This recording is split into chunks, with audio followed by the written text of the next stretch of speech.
There's no sound.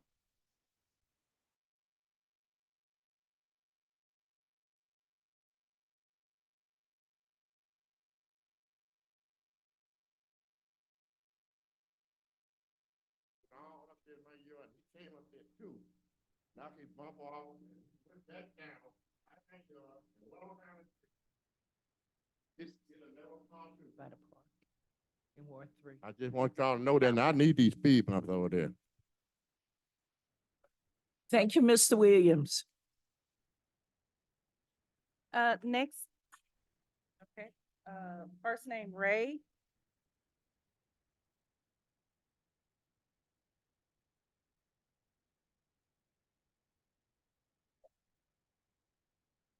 Mayor, council members, staff, by way of introduction, I'm Ray Knapsick for the people that don't know who I am.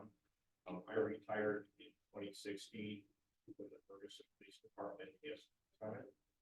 I just wanted to take a moment to come back and thank you for passing the ordinance the last meeting, which brought the current pensioners' pensions congruent with our current employees' pensions when they retire.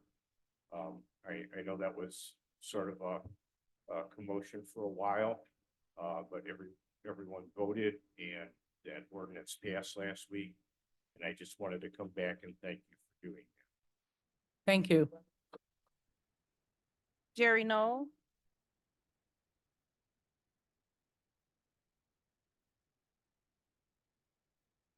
Good evening, Mayor and Council. My name is Jerry Knoll. I live at 1237 Deer Ridge Drive.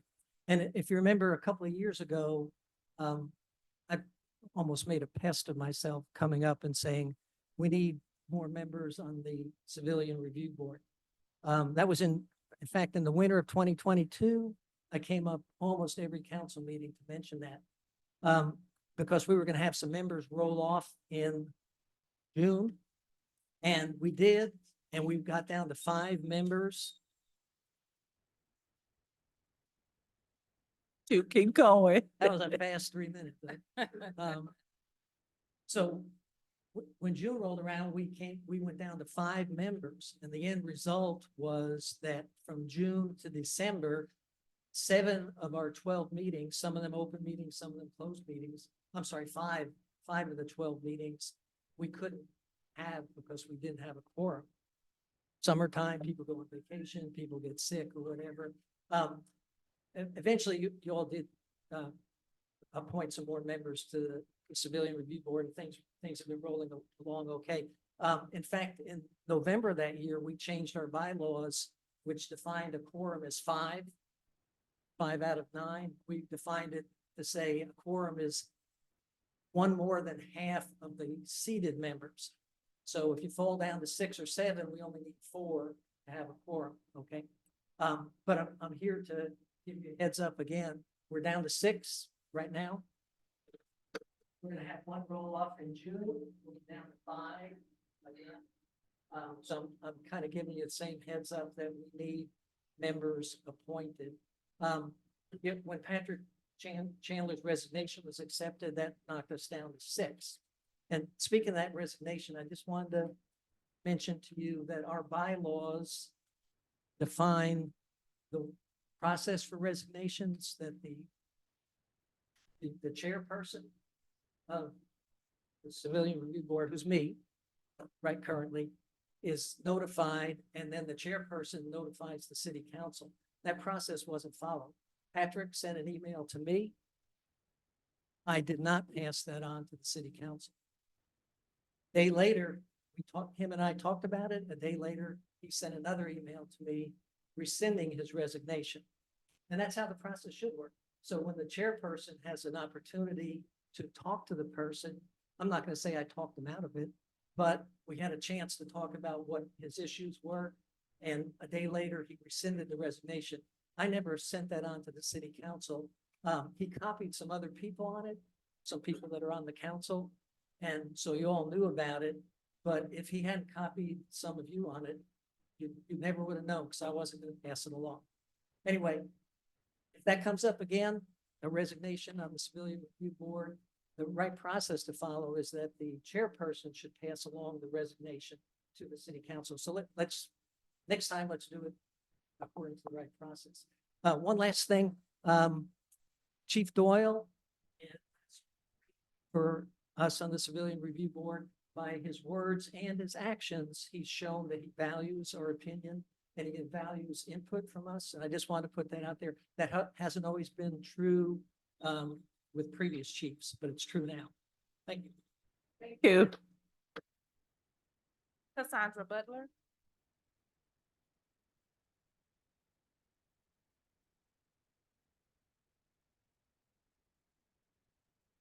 Good evening, everybody. Me. So, I want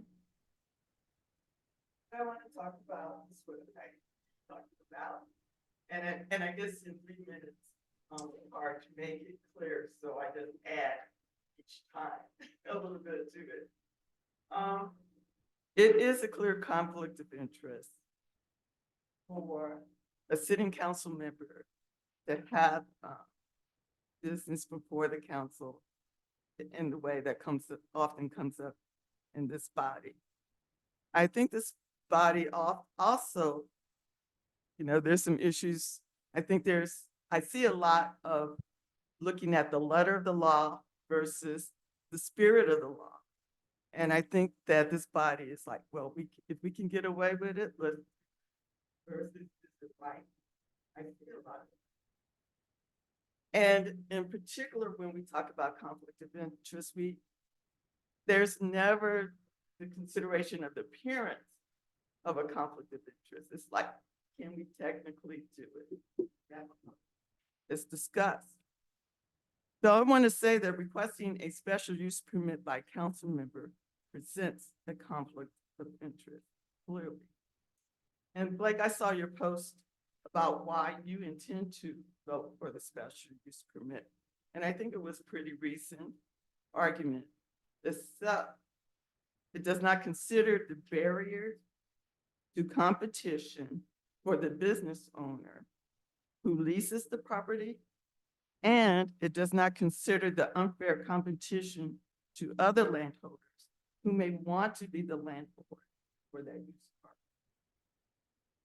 So by having a sitting council member be the one to get the only special use permit for a used car lot, that creates barrier to other landlords that cannot bid for that business in their lease prices, etc.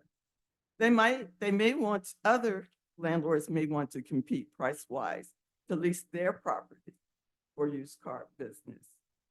Maybe the business can get a cheaper lease, which would allow them to have more profit and perhaps be able to sell the cars at a lower price, maybe. But alas, you offer, like, for instance, you said, let's do a trial, a demo, see how it works with one landlord who happens to be a council member. And then so you give him an entry into the market that no one else has access to, and then you can forget about it. Market for everyone else. That's not fair. So what I would recommend instead, if you really think that a used car lot, you want it on that street, you want to test it out, I recommend that you just remove the restriction for used car lots. Just remove the restriction. Don't do a special use permit that's only available to one person, and then others can't compete for that business. Time is up. Okay, so let any landlord who wants to compete. Let any used car owner compete for that first lot. And then we'll go through the process. We already know about it. Lift the restriction.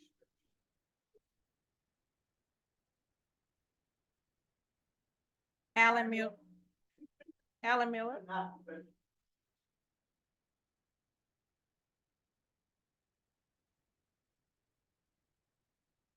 Good evening. I want to thank the city manager and the community development and planning director for the procedures they are putting in place. I very much appreciate that public hearings are scheduled to address several proposals specifically by the planning and zoning board. The hearings were well advertised. Further, the announcements were issued early enough to allow time to prepare for the public hearing. The city manager has also formalized procedures for staff reviews, proposals, such as those on tonight's agenda. Ms. Cynthia has developed standard forms to communicate staff's findings for use by the council and boards and commissions. The forms provide the pertinent information in an easy to access format.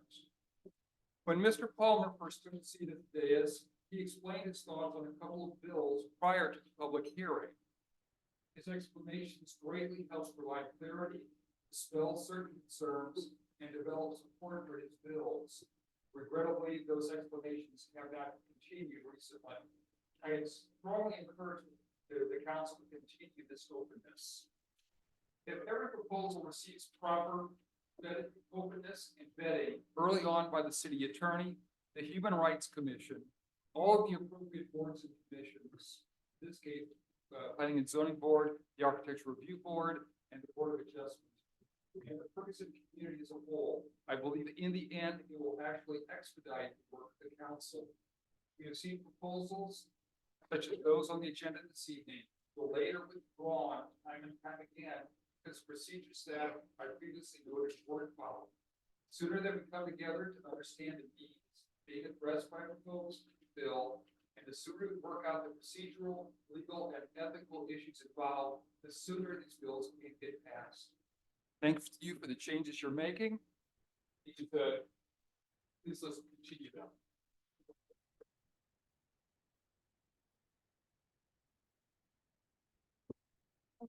We have two online now. We'll move to those. First is Erica Brooks.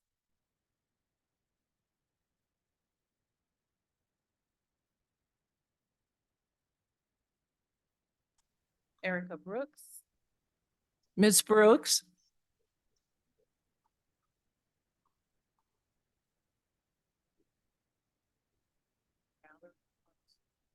Okay, so she's now saying she can't hear. So let's move to the next one while she works on her volume. The next one is Emerson S. Oh, good afternoon or good evening, rather. City Council, please join me in congratulating Mayor Ella Jones, as she has recently been appointed to the East-West Gateway Coordinating Council of Governments Board of Directors by the County Executive Sam Page. And as many know, East-West Gateway is the regional planning agency for our region. So congratulations, Mayor Jones.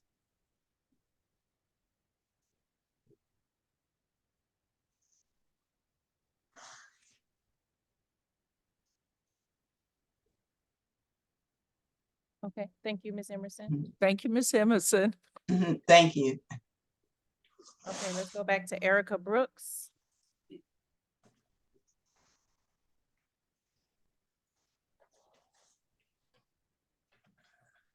Erica Brooks, if you still can't hear, we'll move on. Okay, can you hear us?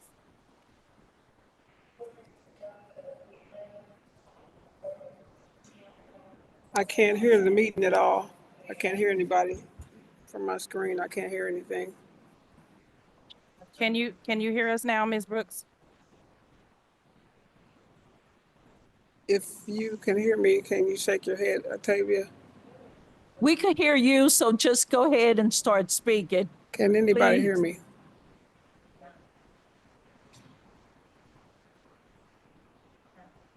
I can hear you online, Erica. They can hear you too. They said to go ahead and start talking.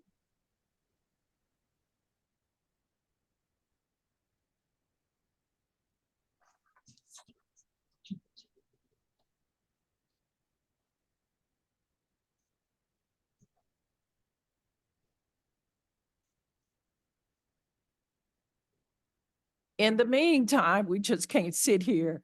We were communicating in the chat, and so I just sent her another message letting her know to go ahead. So if you just want to give her a second, I guess. Okay, she asked if we can just come back to her. I'll let her know that we're moving on. Thank you, Ms. Brooks. Is there anyone else, Clerk Pittman? Thus end the public comments. We will move to the manager's report. City Manager Hampton, do you have a report for us tonight? Yeah, Mayor and Council, pleasure being here in front of you tonight. First off, I'd like to bring Dave Musgrave up Hello, and Octavia, can you hear me? Joseph Street. Come up.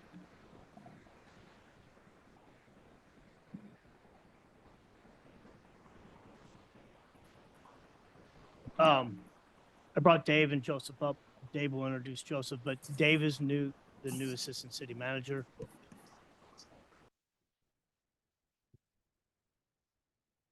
With the Parks Department for quite a while and knows a lot of people in the city, and I think Dave will do a great job. So Dave, if you can introduce Joseph.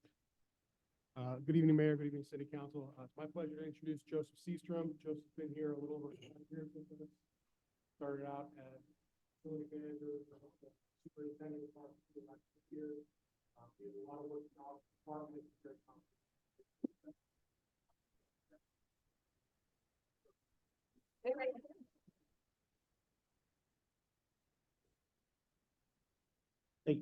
Thank you.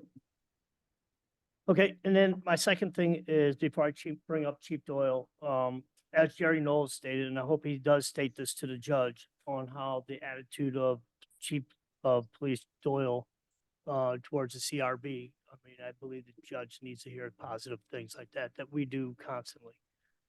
After Chief Doyle talks, I have one more item. Chief Doyle. Thank you, Mayor, members of the council, ladies and gentlemen, good evening. Here to provide the report for the police department. As usual, I'm gonna talk about the staffing, part 1 crimes, part 2 crimes, traffic update. Talk a little bit about the internal affairs, and open it up for some questions. Notice it's somewhat hard to see, kind of divided up this time, so you can kind of get a true perspective of what's going on in the police department. As you can see, the top half from police officer up to chief, we're like 70% staff. Reason that's important to this body, I mentioned this at a previous council meeting that when I started, we were either in the the high 40s or the low 50s as far as staffing percentages. I think this is good for the city that we're beginning to see officers that are seeing Ferguson as an attractive place to come and work. So I think that's good for our city. The lower half, as far as our non-commissioned staff, these are non-uniform individuals. The department is 77% staff. 2 people were recently added, the public information officer, Patricia Washington, and we also added a training coordinator, Lisa Stevens. And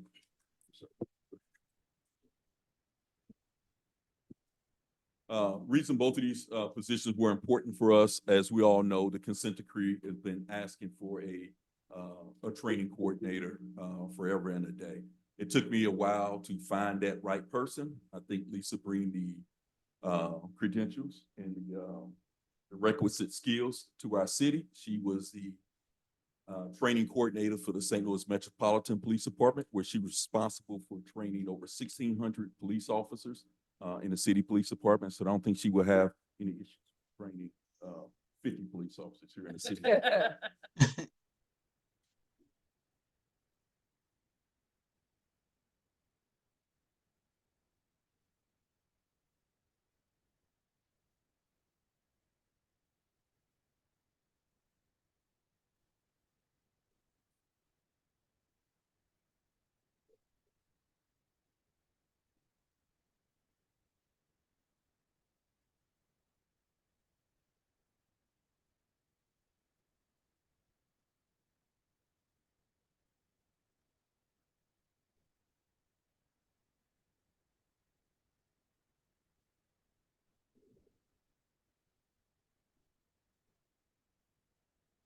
We hired a public information officer, Patricia Washington, who had previous experience of working with one of our mayors in the city of St. Louis in the same capacity. She also worked for a former county executive, Charlie Dooley, in a similar capacity. And her latest position was with the Urban League. She brings a wealth of knowledge to our city in this particular position. I think she's going to be an asset. Pat?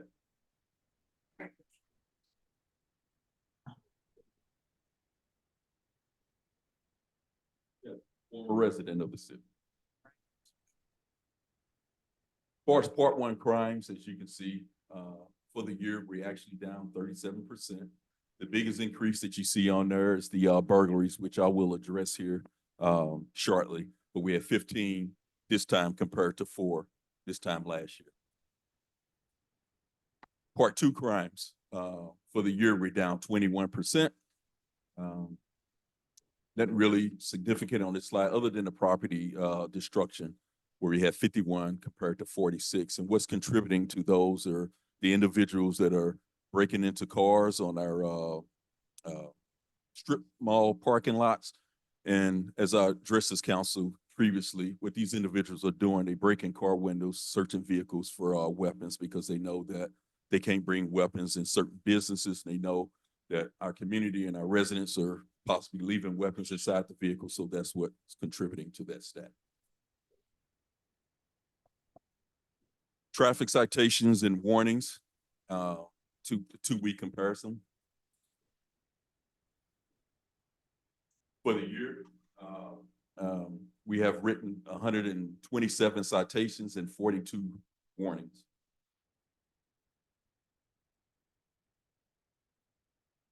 Year-to-date comparison, as you can see, we're a little bit lower from this time last year.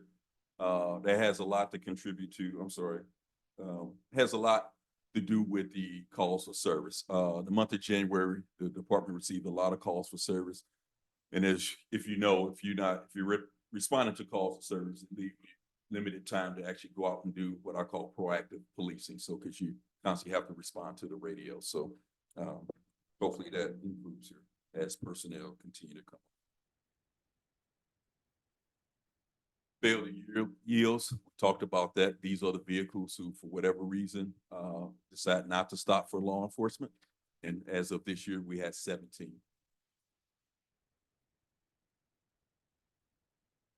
For an internal first process, I wanted to bring this up because I've been to several community meetings and this question constantly comes up on some of the things that they do and things that they're working on. So they do complete like our background investigations for the department. So we get new employees that apply, they're responsible for doing part of the background investigations.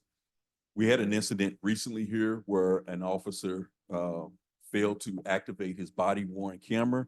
So the Internal Affairs Division or lieutenant is responsible for making sure that the department is in compliance with this. And he has recently sent out some communications to the department to review that particular policy. And obviously the officer was disciplined for violation of the policy.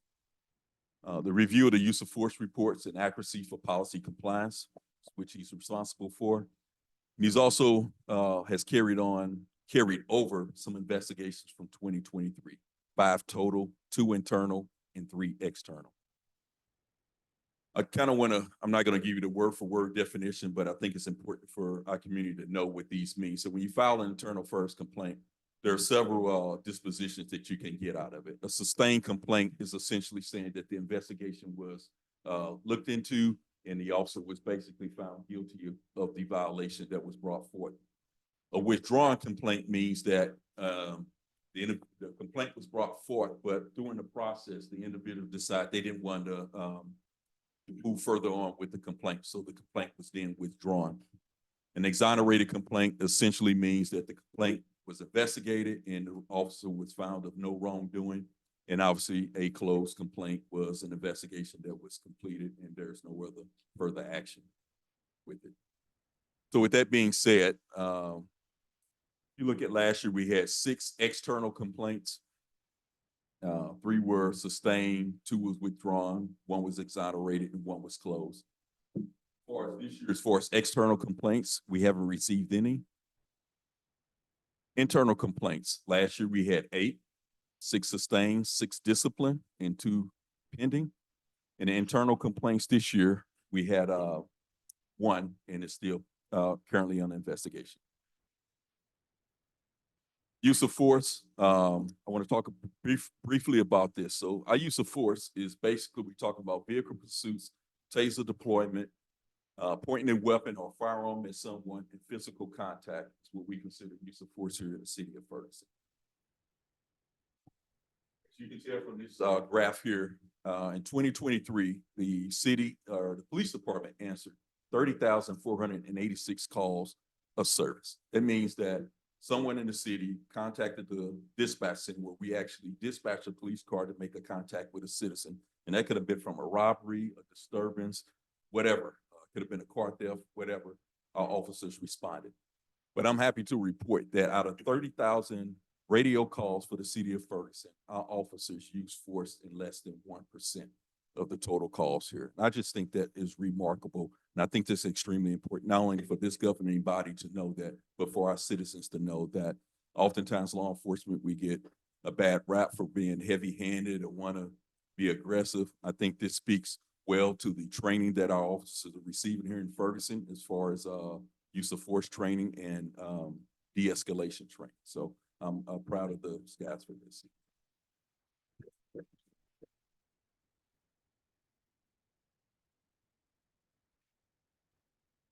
As far as community engagement, since our last meeting, obviously we attended the BTC parade, Jeske Park Neighborhood Association meeting, the Forest Wood Neighborhood Association meeting, Nesbitt Newton Neighborhood Association.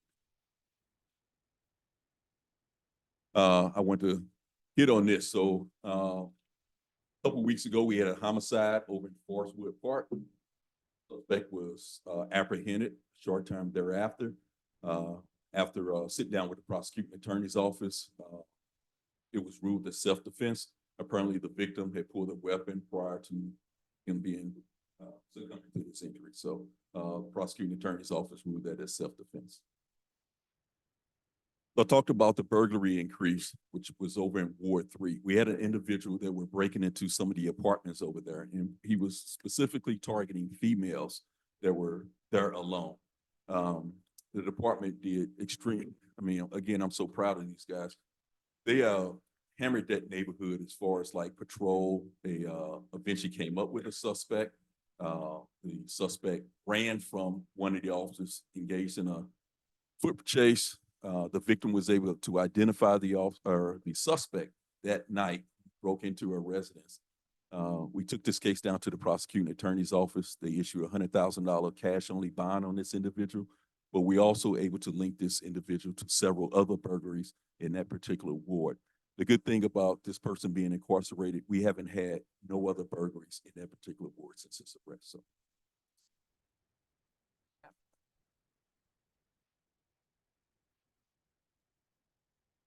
Particular time, I'll open it up for questions for the council. Any questions for the chief?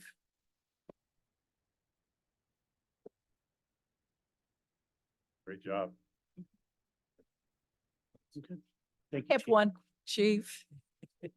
There's a lot of talk about the police department is not doing due diligence when it comes to the juveniles.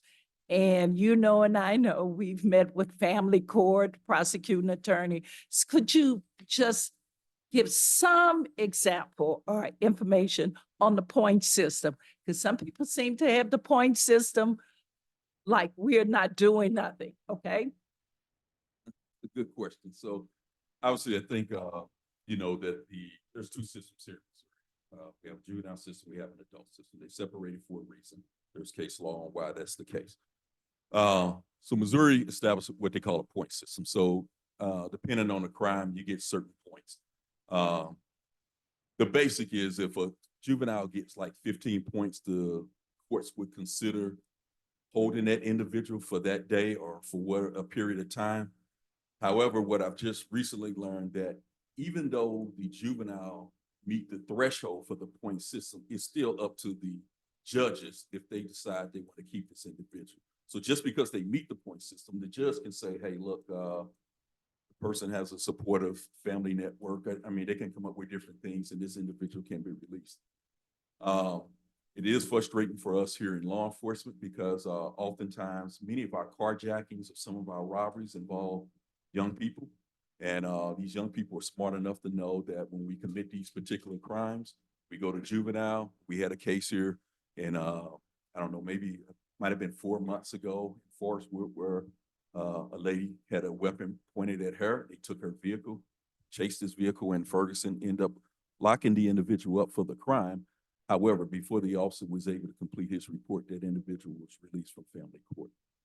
That being said, I have a appointment this month with Mr. Rick Gaines, who's the director of the family courts. Because I think that not only does the police department deserve answers, I think our city deserves answers as it relates to these type of crimes. Thank you. Okay, I have two other things. Also this past week, we had a vehicle into the lake. Public Works and the city are taking measures to make sure that that does not happen again. We are trying to put up some barriers right now and we'll do future expansion of our barriers to the lake. Again, we think that's a juvenile as well. And then also the last thing I have is the building 830 South Florissant Road. It is Ferguson Sculpture Works. We own the building. Our goal is to take that for police training headquarters. Right now, there's currently no rent being collected from the occupant, and we have no real agreement on how long they would need to be in that building. So we're maxed out in almost every city building we have.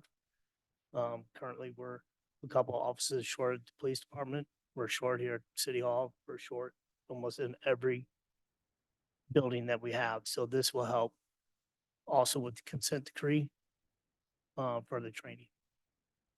So that will be brought to you probably next meeting.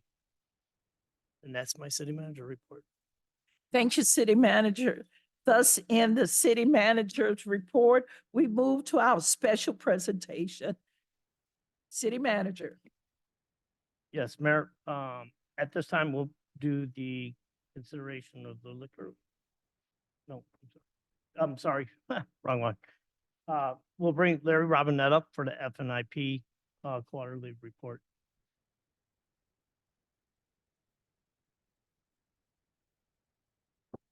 Thank you, City Council.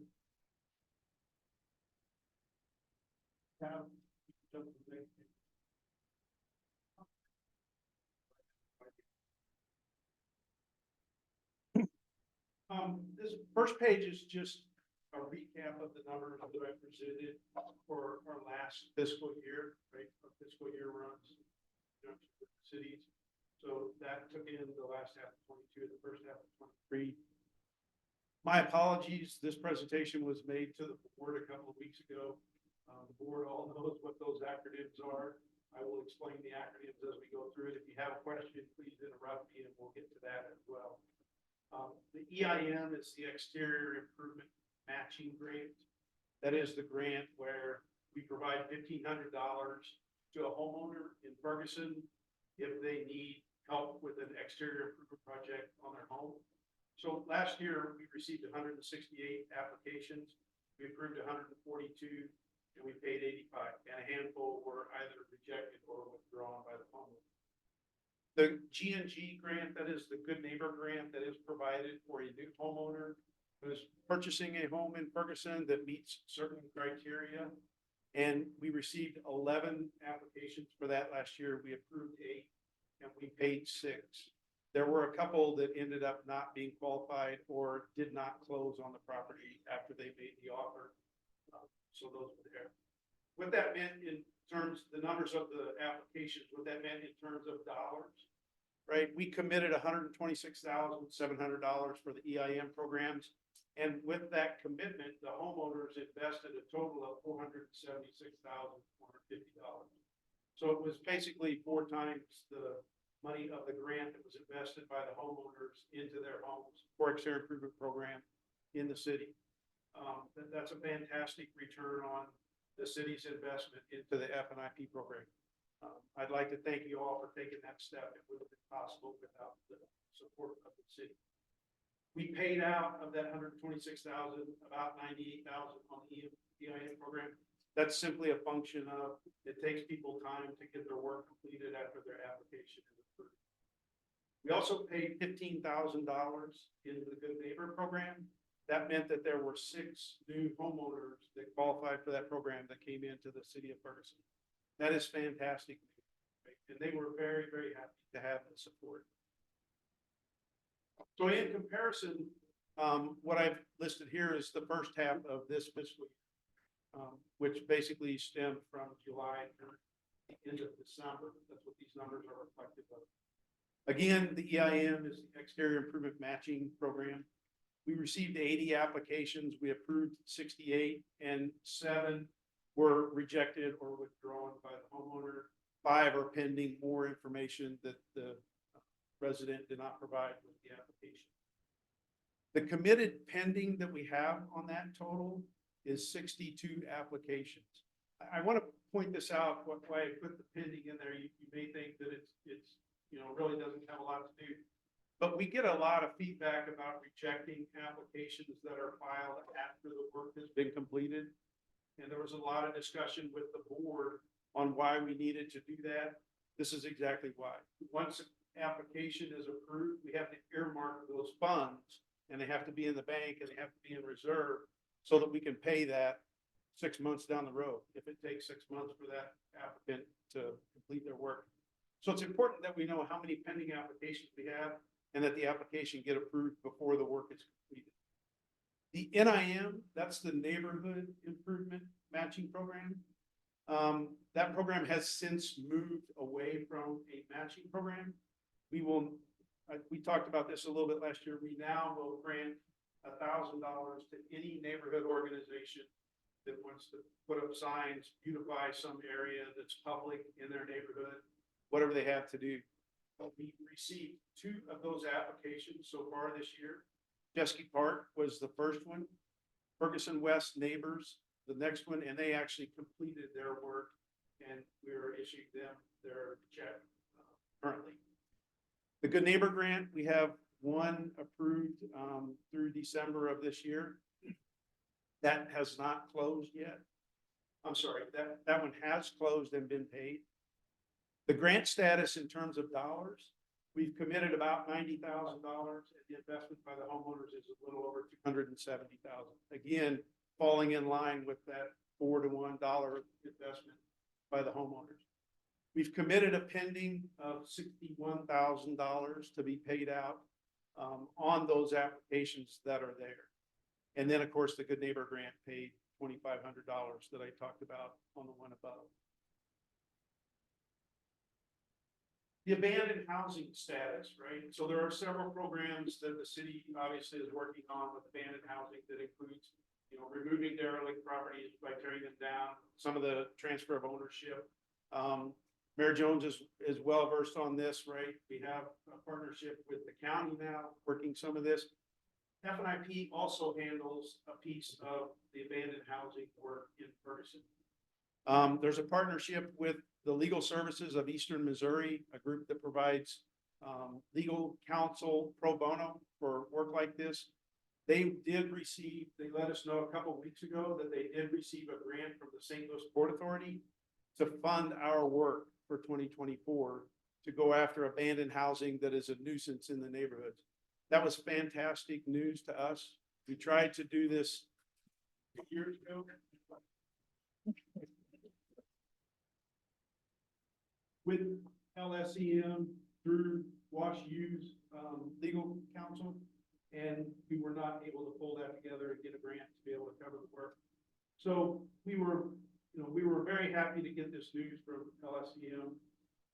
We provided them with 17 candidate properties on the 30th of January that we believe can fall under the Missouri statute of abandoned housing, right? There are a lot of qualifications that we have to meet to take a property that's there, right? It has to be vacant for a certain period, it has to be arrears of taxes by a year, not 3 years that would, put it into the sale process.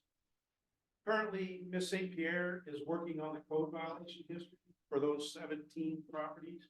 That will be provided to LSCM as well.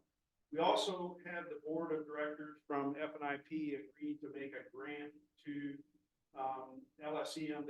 They operate by grants and money that's donated to them for private individuals.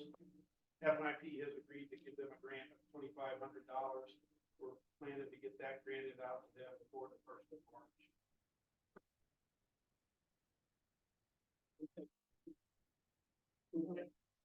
Services of Eastern Missouri. So the last thing that I want to talk about, in interest of starting Valentine's Day as early as possible as well, is the tree status, right? This is a very interesting program. We came up with the program late last year. And I've got some of the timeline up here. The tree survey was completed the 28th of September. Trees were categorized into risk groups of 1 through 4. 1 being completely dead, has a risk of causing damage to property or worse, individuals, if that tree were to fall. There were 660 trees identified on that list. 364 of them were number 1 priority, meaning the tree's completely dead and it's going to fall, just a matter of when the right amount of wind and storm damage comes. So it took a lot more work than was expected to identify the ownership of these trees. A lot of them fall on property lines between the property owner and the city, between multiple property owners to the back. So there was a lot of work that went into that. We have, as of the 6th of February, we have identified 330 of the property trees and who they're owned by. 194 of those are resident owned, 128 are rental property, 15 belong to the city, and 1 belongs to Ferguson Forest and School District. We received 20, as of December, we had received 27 applications for this program to date. 7 of those applications were on that list of 660 trees. 20 of them were not. And the reason for that is they're large trees. People want them cut down or removed from the yard, but they're perfectly healthy and still green trees. Our goal was to identify the trees that presented a risk to property or individual and take those out first, right? That's the difference that you're hearing there. We are targeting to bid the first approximately 150 number 1 risk trees by Friday. That is our goal, to put that in place.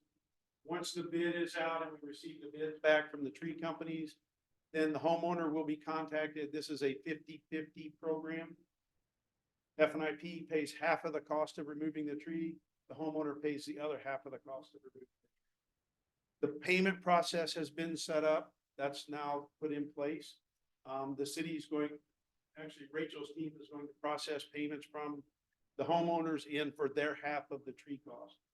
There's nothing that can force us to make a homeowner participate in this. That's probably the downside to the program, but it's the best program that we have, and they'll never get a better deal than somebody offering to pay for half of their tree that's completely dead to be taken out of service. So that is the plan for the tree status for F&IP. And that is it for my presentation. Question? Are there any questions? Who's first? Who had? Okay, Councilwoman Lipka. So, Mr. Robinette, how many dollars are set aside for this tree program, or is it kind of a learn as we go type of thing? It is a little learn as we go kind of thing. We initially budgeted $250,000 for the tree program. We're quite sure that there will probably have to be more funds shifted into that program. No, I think some of the people that wander around the city a little more than me were not surprised to see 364 dead trees. I was surprised to see that many completely dead trees that need to come down. That is a hefty bill, even with us paying half. So there's 2 more questions real quick. So the 250,000, and then, I guess the bid process has already gone out to tree services. So that's targeted. Oh, that's going out Friday. Okay. I misunderstood. Okay. And then, going forward, is there anything that's being considered, whether it be through the city or F&IP, of like working with the arborists for future regrowth or future replanting, or, is there anything in the future that's another thought process? Okay. Have talked to an arborist that lives here in the city that many of you probably know about, one, saving trees, which is an expensive venture, but also replacing the trees that we take down. Again, many of these trees are on private property, so the individual that owns the property has to decide whether or not they want to clear it. If the city wants to put more trees in the right of way and, you know, have to take them down, I personally don't think that's a great idea, but Can't support a city either. Yeah. So we're not gonna do that. If we plant a tree, it will be in the park. We are a tree city. Yeah, that's why that's what I was getting to, is a tree city I and have a lot. And it's nice, I love living in a tree city, but the rest. More questions? Okay, Councilman Blake, and then were you before Councilman Yeah, you go ahead. Blake? Go ahead. Okay, Councilwoman Noah. Thank you, Mayor. Just two questions, Mr. Robinette. Regarding the abandoned house status and the tree program, can we receive a list of the homes and the addresses where the trees are located? Abandoned housing or? Yeah, or both. Combining two there. Right, it was just, it's basically the same question. So there are 17 candidate properties. Can we receive a list of those properties? And regarding the trees, can we receive a list of those homes that applied to the program or that you all selected? Okay, There's no problem. In fact, they've been sent to the city. I think you asked about the tree program earlier. yeah, The, not providing that in the past was the fact that it was incomplete. Trying to identify the property ownership. There are still properties, obviously, the difference between 660 and 338 that are not identified. So those are still being worked. Right? But what's listed there, absolutely. okay, thank you. And the second question is there an opportunity for a second round for the people who found out late about the program? Certainly hope so. It'll depend on the funds that we have to exhaust to take out the initial 660. So that's very dependent on how many residents opt into the program to have half of their tree removal costs paid. And then that'll determine how much money is left over and what money we shift in to the program. But just like the EIM program came back for a second round, we're anticipating that to come back for a third round next fiscal year. That is a very popular, great program. The tree program is no different. We hope that there's enough funds. And of course, we'll seek funding for things as well. To keep the program. Okay, thank you. Now, Mr. Ashby. Great work. Really appreciate all the time you're putting into this. You know, Ferguson works because of volunteers like you, and we really appreciate it. On the tree program, how are you reaching out to the property owners to let them know they can participate? Okay. Once we have the cost of taking down their tree, they will be provided a letter stating this is the cost that was quoted to FNIP to remove your dead tree. Your half would be 30% of that. Payment can be made by these means, blah, blah, blah, to the city. We're set up to take credit cards too, right? That money will go directly into one of the FNIP accounts that we have. So it'll be held separately as a fund. Then once the group that's awarded the bid takes the trees down, FNIP will put their 50% into the account and we'll pay the bill. That's the high level of the plan. Yep. Fantastic. And obviously one of the advantages of this is that we'll have economies of scale. So not only are we paying half, FNIP paying half, but we'll probably get a better price on that because we're doing that in bulk. We certainly hope so. Yep. Yes. And then my next question, so on the 17 homes, this is really a big step for Ferguson because instead of waiting for a home to be 3 years in arrears and essentially collapsing in on itself, this allows you to take a home early in the process of decay and hopefully work it back into the, the housing stock. Yes, excellent point. If you didn't, and I didn't highlight that, I was sorry, I moved through this kind of quickly, but having that grant and we're partnering with Legal Services of Eastern Missouri to be able to take a home that is 1 year in arrear in taxes and 6 months vacant is a huge step for us. The downs, I wouldn't say the downside, but the risk to that is they have had experience once they put pressure on the homeowner to say, we're not going after your property 1 year in arrears, they go in and pay the taxes and then it no longer fits in the program. So we won't, that's why we provided 17 properties to them. We'll probably only chase a couple initially to get started. And then once they start the legal process, the property owner can end it very quickly. but it's also getting property taxes paid that were not being paid. I view that as a good thing. If they Right. go ahead and pay the Yeah. taxes, Kind of like business license taxes finally getting paid. Doesn't fix the property up and make it, livable, but it certainly gets some tax base in. Great progress. Anyone else? Councilwoman Nelson. 660 trees on the list. Sorry. 660 trees on the list. Were they across all 3 wards? Yes, ma'am. That was citywide. The tree survey was conducted across the entire city. We gave them the list of addresses and they provided the feedback by address. We can get that list out to everyone. Well, I have a person for you. They called yesterday. I gave the name to city manager. He's eager to talk with you, so I'm excited. For what? The tree. To be a service that cuts the trees down or a person who gets a tree cut down? I'll give you the name of the person who's interested that lives in Ferguson. Thank you. Go right ahead. I Okay. talked to a lot of people, as I was driving around measuring trees and trying to figure out who were the owners. I talked to a lot of homeowners about the program Mhm. during that. I'm more than happy to talk to them and give them the details and let them know where to see. Mhm. Just send them to. No other questions? All right.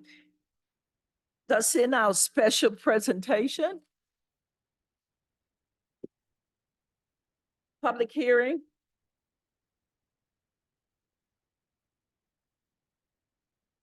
Consideration of a liquor license for premise near church at 42 South Florissant, Ella's Kitchen. Rachel St. Pierre will start presenting us. Ready? We have a public hearing tonight for a request for a liquor license at 42 South Florissant. The applicant is here. If you have questions for her, if you would just simply like to hear a statement from her, now would be the time for her to do that. We did follow the new liquor license application checklist, and she meets all of the requirements.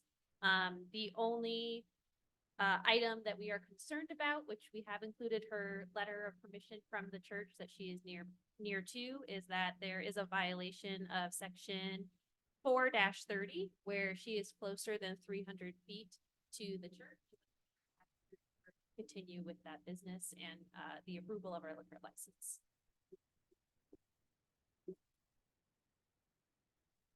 Are there any questions which would you come forward?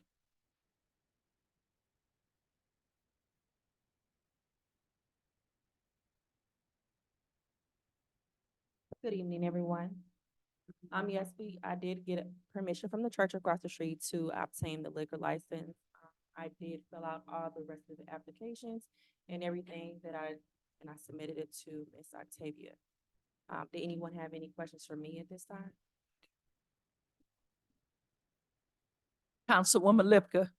So I just want to know, when you originated this business and you did your research on your location, did you know at that time that that was a non-liquor serving area per the zoning? I was informed when I bought the building, it was before the church opened back up. So I was informed that I would be able to get the liquor license. Upon, rehabbing the entire building, someone opened it back up or started services there. And that's when I found out that since it's now occupied, that I would have to get the liquor license. Who told you you didn't have to worry about it if it was? My father went to the city hall and asked about it, and he informed me about that. I'm not sure who he spoke to at that time. Because I mean, it's always been a church, and unless it's been, It was closed for a second. I understand that, but it has always been a church for the last 80 years or so until the time it wasn't occupied. And now it's become a church again. And it has the opportunity of going up for sale again. So even though this particular church group has said, yeah, they don't have a problem with it, we've seen that church change hands in the last 20 years, probably about 4 times. So that's to say that if it changes hands again, we may have an even harder time of someone taking it because of this special use. And we may also have a situation where the new, if it changes hands again and it's in a church again, like it has been in the past, that is now going to nullify or cause issues with the license. I do understand what you're saying. Not only have I purchased that building in Ferguson, downtown Ferguson, I've also purchased, the old Ferguson Optical. My plan is only to improve Ferguson, not to be of a nuisance to the community. No, I'm not saying you are, but I'm saying that when we change that based on one church right now, and there's been multiple churches there, I just don't know if it changes hands again, if it's going to go forward. And then are we opening a door, Rachel, for special use liquor license for other businesses in that zoning area that does not allow liquor? Because we have a couple other, I mean, once the door is open, So this is not a violation of the, it does meet the zoning code requirements. The violation, is under section municipal charter for licensing. So because liquor specifically is not a designated use classification, for the international Use code, this would be a business, and the business requirements for zoning, it does meet and fall within those standards. but I thought that that area, there was in that zone area, and I can't remember what the classification is. Mr. Palmer, do you know what the classification is of those businesses? Like, I know in the past it was like A1 or A2 or something along those lines. I'm trying to remember, but Probably a DT district, but I don't know which one. but I was under the impression that there were certain sections of South Florissant Road that were in those different zones that did not allow alcohol sales.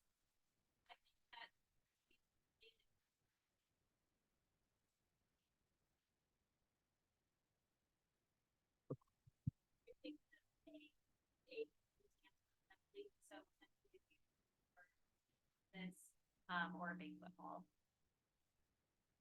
It's not answering the question, but okay. This is just a hearing, I so understand. more research can be done. Councilwoman Robinette. Rachel or John, if you know, I'm sorry, city manager. If for some reason the church changes hands again, and then the church that comes in is on, like doesn't want to have liquor being sold there, is there any recourse that they have?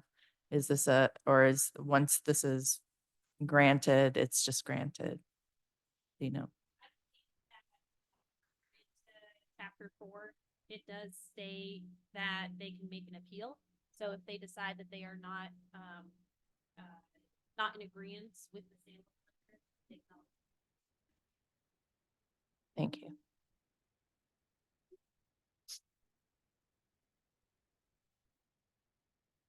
The letter that you received from the church, did you turn it in to Octavia? I did. Okay. Okay. Any other questions? Any other questions?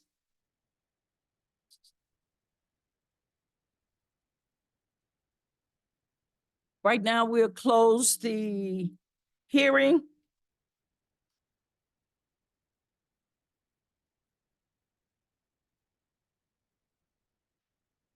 Passed around right now is the email that was circulated for it's one piece, front and back. And that is the letter from the church. Okay. Correspondence with the church. Okay. Also, just with the liquor license, it's always a privilege for a liquor license. And it does get renewed every year, so. You can get that. Okay. I would like to put a motion on the floor. I move that, Mayor, okay, we haven't addressed public comments, and we do have one. we have some, okay, Adrian Shropshire. comments.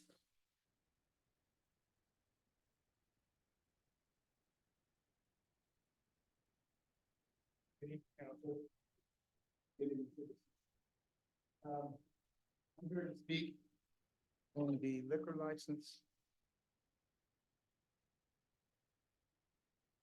I'm here to say we don't want you, care about you, love you as a business here. Speak up, please. We love you as a business, but there's a code that's been set up for years. And the problem that I have, we have an ordinance, we have consultants that are making an overlay for this.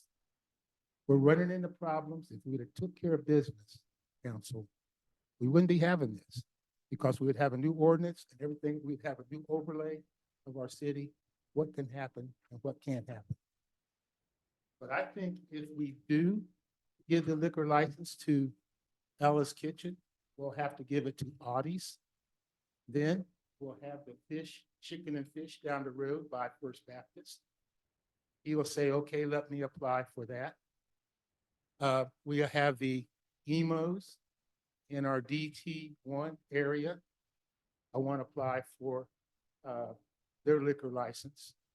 So it's a thin line, but I think we need to hold our hands to the fire and go by what our other forefathers have wrote in the ordinance.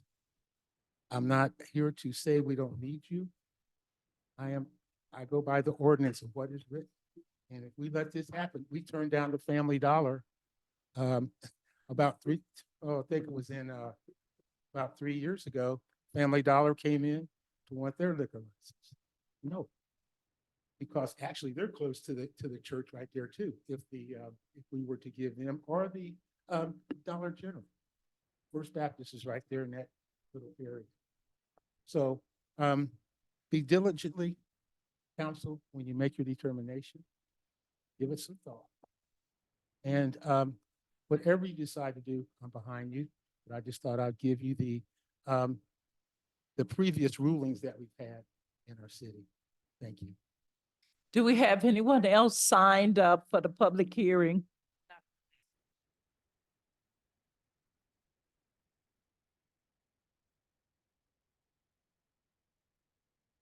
Yeah, so for public hearings, Mayor, that's up to you, but for all of our public hearings and everything, the sign up sheet. You can speak.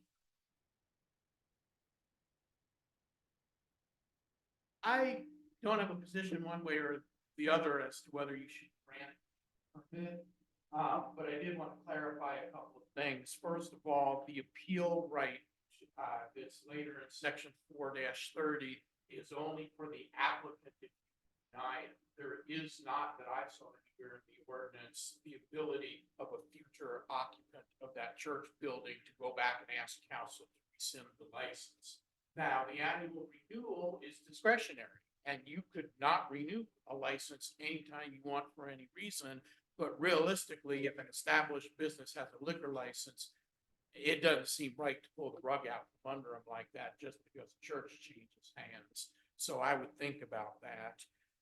The other thing that I wanted to remind you of is that we did just deny a liquor license to somebody further down Florissant Road who wanted to open that bar next to the South Berkeley.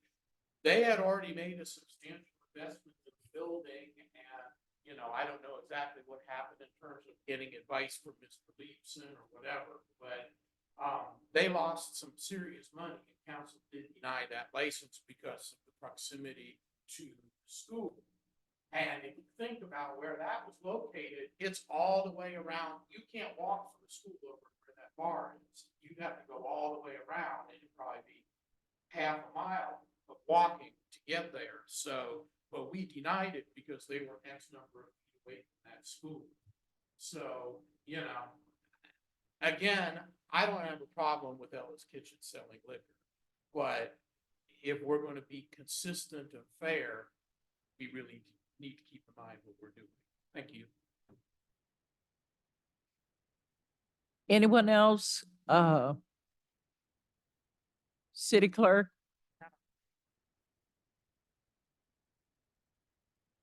Councilman Palmer. I just wanted to know, which license did they apply for? Was it on-premise consumption or package? On-premise bathroom. Thank you.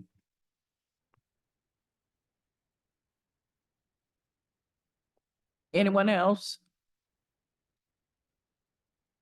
The public hearing for Ella's Kitchen liquor license is closed.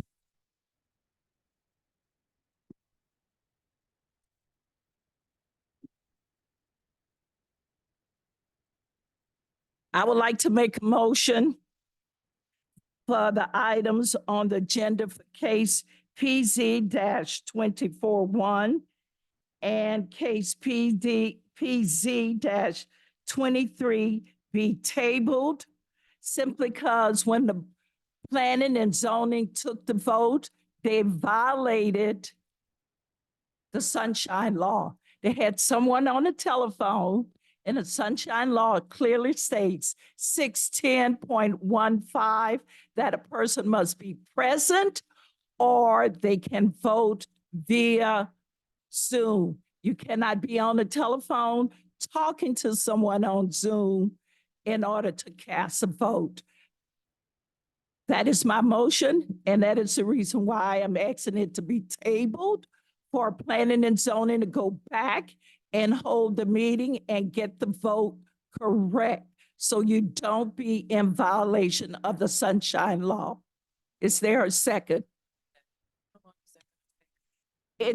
I tabled it for planning and zoning to go back and hold the meeting again. If they hold the meeting this week, we put the public hearing on the agenda for February to 27. I just don't want, this is very important, and the sunshine law was violated, and we must adhere to the law. So public planning and zoning need to go back and hold a meeting with a quorum. Don't count the city person, the council person, and don't count the staff person. It has to be a quorum of 4 people, all present or either on video. You cannot be on the phone calling into someone who is on the video to cast your vote. And it's 610.15 of the sunshine law.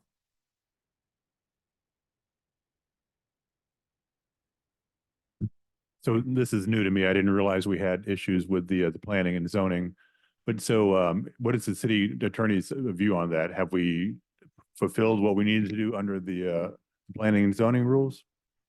Sure. So the statute that the mayor is referencing at 610.015, it's a little ambiguous in the way that it's worded, which I know it's not what you want to hear from the city attorney, but the requirement that the vote is taken either in person or via video conferencing applies to governmental bodies where each person is an elected member of that body.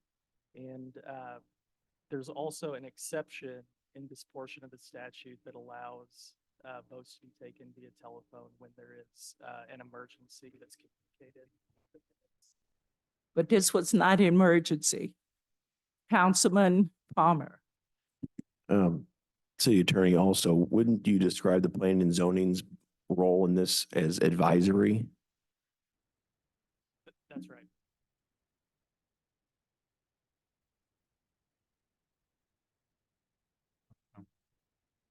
I know this is a topic that's gotten a lot of attention from the audience. I'm tempted to go ahead with the public presentation and at least get that on the table.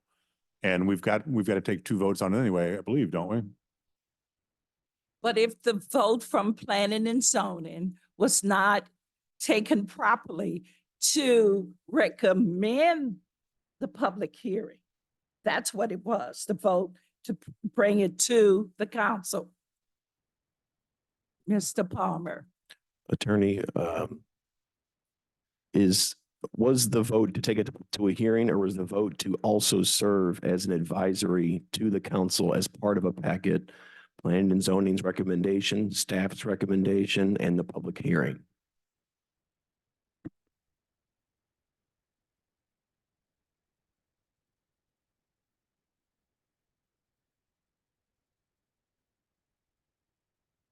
I believe that the vote was taken to to take it to the city council and make the recommendation, but I don't know. City Manager Hampton.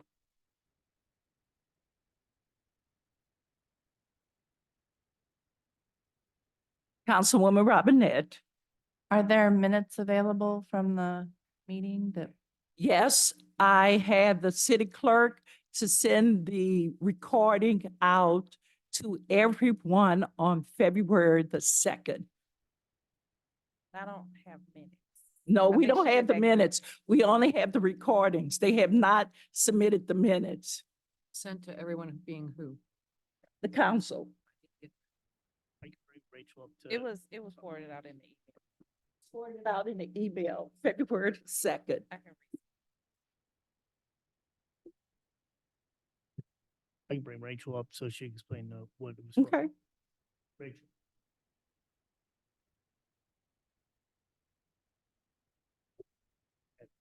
Yeah, so Mr. Palmer, Councilman Palmer asked the question of, was it to bring for a hearing or and/or vote? I believe that was your question, correct?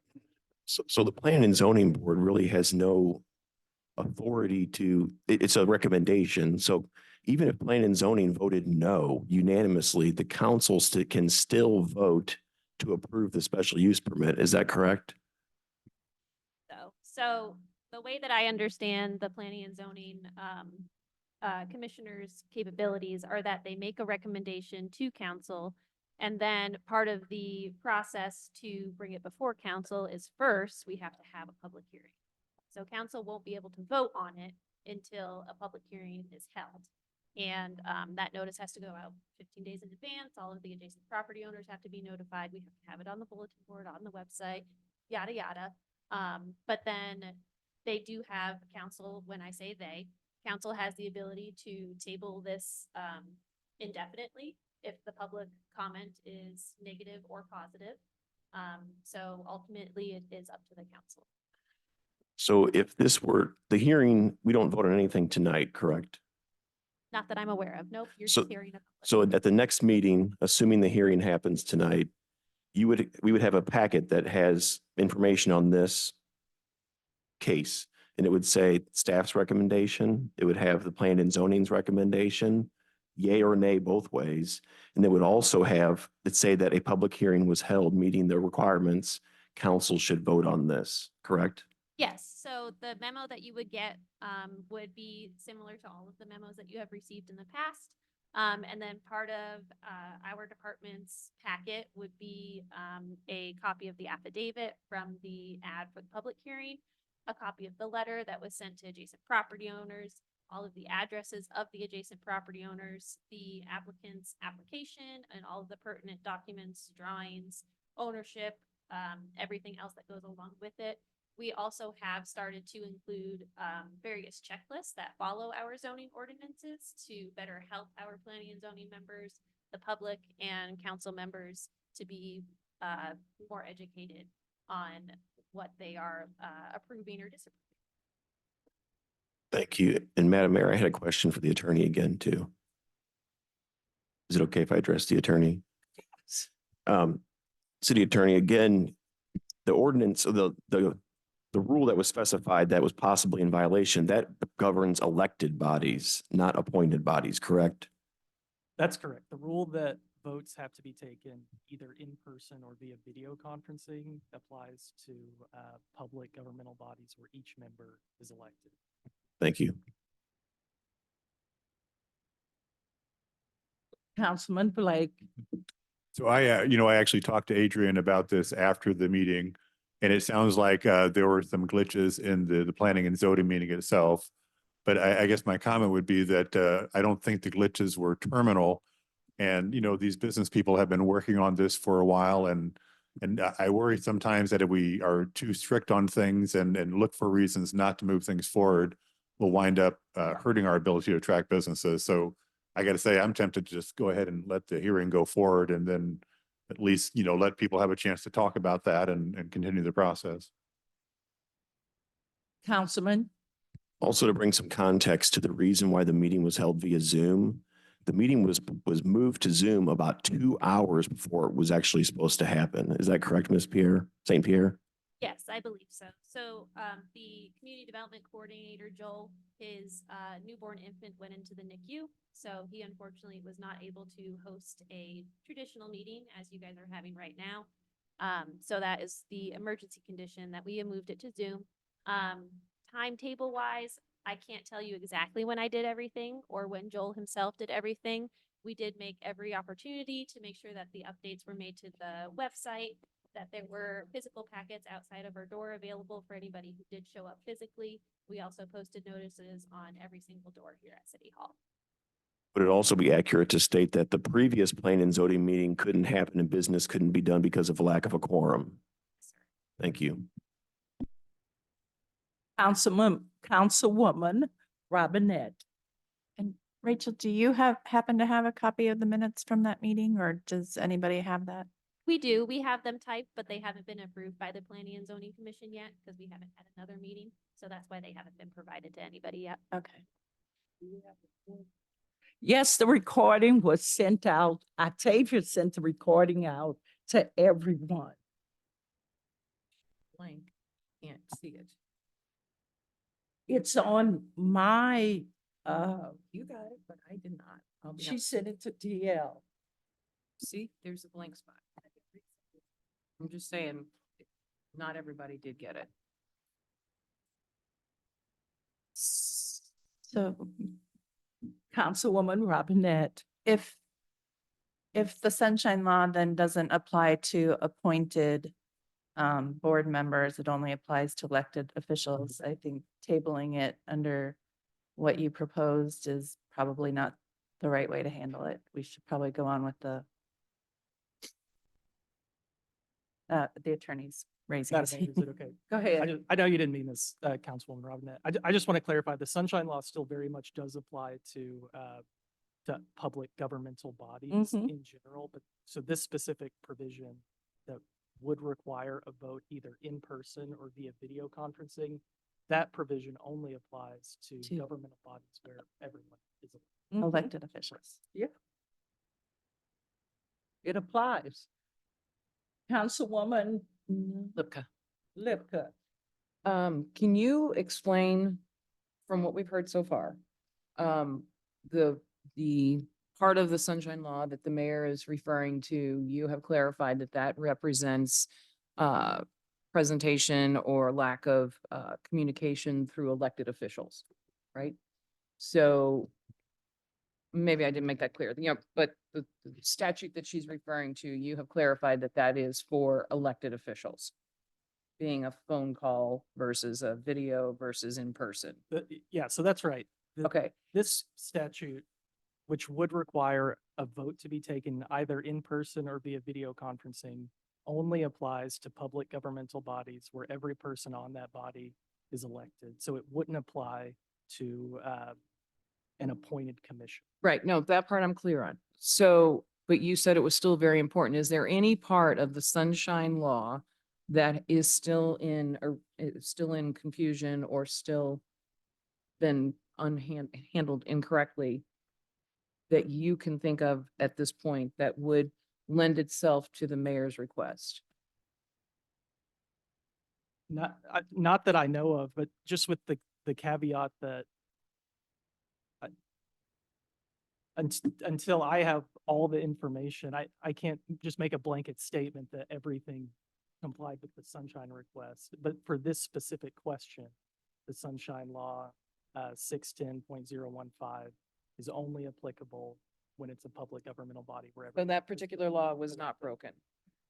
That particular section of 610.015. Was any other part of 610.0.15 broken? No, not that I'm aware of. So if we're trying to put this on hold based on broken parts of 061015, then, and we've clarified that none of those have been broken, then there is no reason not to have the public hearing. The vote was not taken properly. According to what he just said, it was. Well, the motion is on the floor. Okay. It has been properly moved and second. We have discussed it. Are you ready to vote? Can you restate the motion? I restate the motion that items on the agenda for case PC 24-1 and case PC 23-1 be tabled because of the vote was not taken properly and it violated the sunshine law, which was 610.15. It to be tabled and sent back to the planning and zoning to take the proper vote and come back to the council to hold the public hearing. That is the motion, and it was seconded by Councilwoman Nelson. But I would state that the motion is incorrect if we've just been told by the lawyer that that was not violated. So that is an incorrect motion stating incorrect facts. Well, that's why you have an opportunity to vote it up or vote it down. I am not going to withdraw the motion. So we can vote. You could vote for it or you could vote against it. Yes, ma'am. Are you ready to vote? Yes, ma'am. Okay. Octavia, call the roll. Mayor Jones, Yes. Councilwoman Lipka, No. Councilwoman Nelson, Councilwoman Noah, Aye. Councilman Palmer, No. No. That motion fails. Now we go. Okay. No. Okay. That motion fails. Now we into a conflict of interest. This motion was pertaining to two things that Councilman Palmer had brought up. He did not accuse himself from the motion. He voted on it. Attorney?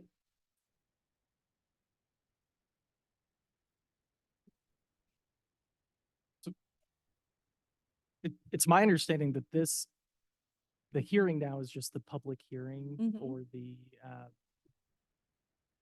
for these two packets that were presented. It's not the ultimate vote on the approval of either packet. I don't know that Councilman Palmer would be required to recuse himself from this specific vote that just took place. Okay. Thank you, attorney. Rachel, would you come for the two pieces? Case PC -24-1. That's the first one. For the public hearing. So case PC 24-1 was an application by the owner of Ferguson Motors who's been here for an extraordinarily long time because we renovated the building. They are now looking to expand their business and obtain a lot that they plan on leasing down the street, and that is indeed owned by Michael Palmer. Michael Quinlan is the owner of Ferguson Motors, and that is who you could hear from if you have any questions. And we did have the meeting where the planning and zoning commission recommended you forwarded on to council for your Any questions from council?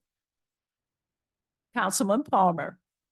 Just a point of clarification, this also addresses one of the public comments today too. The entity that owns the property is called COF LLC. It's a company that I am part owner of. I am not the applicant. I am not opening the car lot. I simply own the real estate. So there was a claim that I am opening the car lot and going to hold some sort of monopoly on car lots, but I'm not in the car sales business. I'm in the real estate business. Thank you.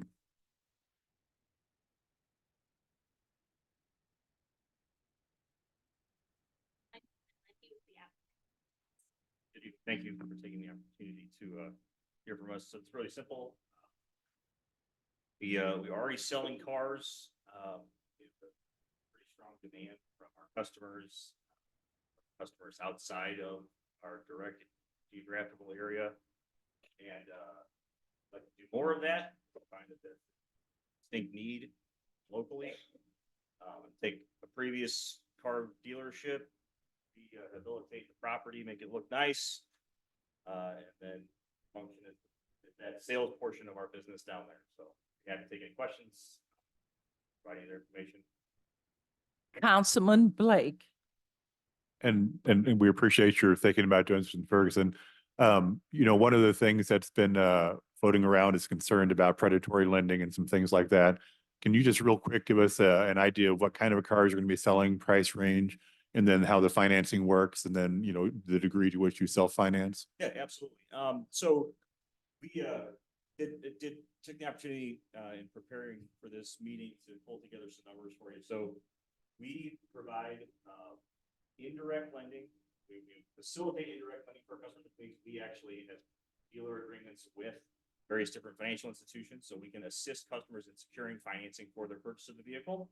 We obviously take cash payments because it's nice, and then we also do a very small percentage of our business. About 25% of our business is 5-year payers, so we actually assist customers with financing when they can't get financed through conventional financing, or the vehicle itself is just not one that banks would want to finance money on. So we have that as an option. It's like I said, it's 25% of our business, so it's not a huge portion.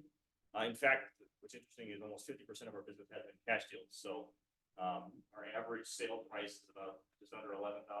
So we're selling cars that are, they're not $500-600 cars that are dubious quality. We're selling cars that the majority of our cars do come with some form of powertrain warranty coverage. Like I said, the idea is getting people into affordable vehicles that they can also rely on. Councilman. And so how long have you been selling cars? We've been selling cars since April of 2023. Like I said, the demand has been there. So we originally began by offering cars to our service customers who come in and need $4,000 or $5,000 worth of work on a car that was a $300 car. We offer folks, instead of putting that money into a car that wasn't ever going to be worth that, maybe a car with fewer miles, some more reliability, then to the shop, then taking care of that. Any other questions? Councilman Palmer. Also, in an effort to provide some additional transparency, I purchased this property over 5 years ago from Bill Koob, who operated a car sales facility here for over 35 years. The building and property's highest and best use is automotive related. If you've driven by the property, you'll recognize that. This property will never become a hotel. It will never become a high-end luggage store. It's always going to be automotive use. Currently, our ordinance would permit by right, without a special use, a car salvage business here. So a special use is to sell cars. So this just exposes some flaws within our form-based code. When I purchased the property, it had documented environmental contamination in the soil. I spent over $100,000 over 5 years while I purchased and leased back the property to Bill Koob to clean the property up. About a year ago, I received a no further action letter from the state after a successful remediation of contamination that spread to 3 adjacent properties. A lot of money has been spent. The property is now safe. The property looks terrible right now. The renderings that he has provided, this would be a very nice facility that's not, like he said, not selling $600 cars. I never marketed the property for lease. He moved to town. He purchased a long-standing business in town, wanted to expand. We should foster that kind of environment. So I said, hey, I do have a property that probably would work very well for you. But I said, but you probably should talk to the city first. He talked to the city and they said they believed it was permitted by special use. I didn't just slide this all in. There was plenty of transparency all along the way. I'm being roadblocked by things that would never have came up in the past if it wasn't for political motivation. I'm glad the hearing's happening. I'm glad somebody wants to continue to invest in the community. And I just wanted to provide that additional insight into how this property has become the situation that it is now and how we have an opportunity to improve the area and expand our business district further down Florissant Road. Thank you. Anyone else from the council? Yes, ma'am. Councilwoman Noah. I will agree with Councilman Palmer. The property does, right now, the way it sits, it does not look its best. I would like to ask if this is the appropriate time, when we do go to vote, will Councilman Palmer recuse himself from the vote? He doesn't have to. Wesley Bell set a precedent. You out of order. Well, Point of order. She had a question and let her get finished and let her direct the question to the person that she needs to direct it to, which would be the attorney.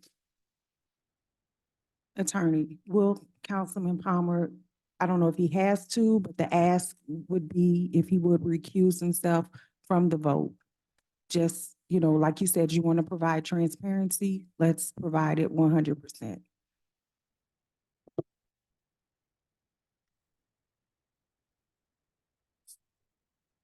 I'll speak with City Attorney Carey. We'll just need to look into that more before the vote. I don't feel comfortable at this time making an affirmative statement one way or the other on whether or not he's required to recuse himself. Okay, Councilman Palmer, who was first? Ashby or Palmer? I was actually next. Councilwoman Lipka. Thank you. So first of all, I just want to say thank you. Thank you for maintaining the business that has been part of this community for over 80 years. Generations and generations of cars have been through there, from the old Fords to current things, and then wanting to stay and move down the street. Thank you very much. I would also like to point out to this council that we talk, and this community, that we talk all the time about working with community members, working with our citizens to give them more opportunities to do things that help community members that need more service. So here we need affordable housing in Ferguson. We don't have enough housing. We need affordable cars in Ferguson. We don't have that either, because that's how our citizens are going to get to work. We talk about this all the time. We talk about what they need. We talk about how we should come up with different ways to offer them. Here's a way. Here's a way. Here's a gentleman here that wants to open a business. And by the way, he's not coming in and wanting to open a business that just showed up and had a little light bulb go off in his head. This is an area of our community that has always had a car lot on it for over 80 years that got grandfathered. And the only reason there is a zoning against it is because the councils prior to us 12 years ago thought that, hey, we're going to have this great idea. We're going to turn it into a walking business district. But for the last 12 years, that never happened. So, and in the meanwhile, Mr. Cobb was still grandfathered in there. Now we have a situation where the entrance into our community, when you go past our sign, you come down the South Florissant, you get off at 270, you come down South Florissant, you go through Cool Valley, you see all their signs ripped up, hanging off their poles now. You come into our, welcome to Ferguson, right at the gas station, and you come in and some of the first things you see is that lot right now, as Ms. Noah has stated and Mr. Palmer has stated. So my point is this: we are in a position where we are going to not change things or recreate the wheel. We're going to put something back that worked so that it can work again for somebody who has a great plan to make it work, which will then become an opportunity for middle to low income citizens to afford a car to get them to work and be able to maintain a vital part of this community. Thank you very much. You're welcome. Councilman Ashby. Yeah, I was just going to say, this is, similar to the situation with the Ella's Kitchen, right? Is that we had a well-meaning citizen who was actually investing money into our community and trying to find ways to help people. And, through the way the laws are written, it could be problematic. But at the end of the day, we are trying to get businesses to come to Ferguson. Ella's Kitchen came to Ferguson. She spent money on a building. We're trying to do everything we can to help her succeed. Mr. Quinlan also has come to Ferguson. He's trying to put money into the community. And so really that's it, right? We do want to keep on growing our community. That means that we have to look not at the grander social issues around used car lots, but look just at this applicant and decide whether this applicant is somebody we trust and somebody with a good track record, and give him a chance to do that, just like we're going to give, hopefully, Ella's Kitchen a chance to have a liquor license. I think that's the kind of thing we need to do to help support Ferguson and help it keep on growing. Councilman Palmer. Is it Mr. Seelig, like the commissioner of baseball? Okay. I also want to emphasize again, I'm not the applicant.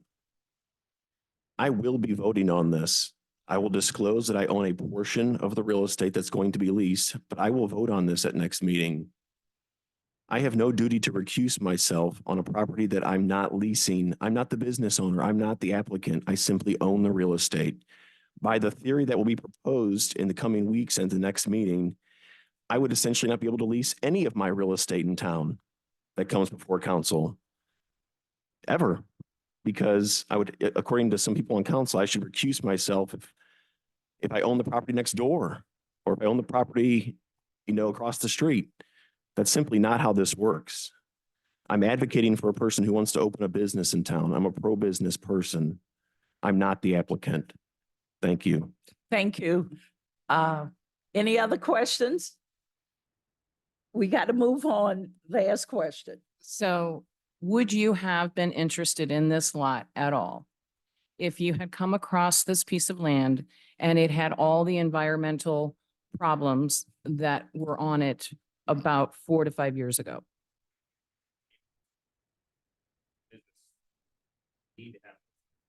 So would you have even thought, okay, I got to do this, but I've got to spend $100,000 to get it done? Would you have invested that kind of money into that piece of land? Okay, so because someone else did do that, right? But because someone else in this room did that, you now have an opportunity and have an interesting piece of land that you would like to work with. That is correct. That is what I'd like to get across. Thank you. You welcome, Council. And you were on council at that time too, by the way. You were too. So. And I voted for it. Any other questions? Hear none, you may be seated. Now we open it up to the public. Clerk Pittman, do we have any members from the public that would like to speak? Yes, Adrian Shropshire.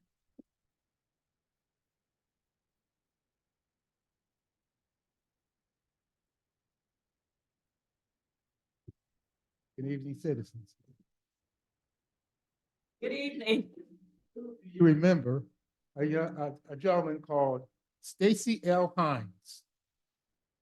Few of y'all weren't on the dais then. Stacy came into our meeting in 2019, wanting to get the old car lot next to the car wash. Fortunately, he questioned his credit. Told him he couldn't have it. It was a big discussion, I remember. Linda, you were on the dais, the mayor was there. Heather was there. I think Miss Octavia. 2019, this man came in to get a piece of land to become a productive citizen. And y'all said, hey, I'll give you a special use permit over on Hall's Fair. But you can't have that piece of land. That man pays $350,000 a year in taxes. And something else. He's got Mercedes. You told him he couldn't have flyer flags. I would talk to the young man. You can't have none of those things growing in the way. He said he didn't understand that.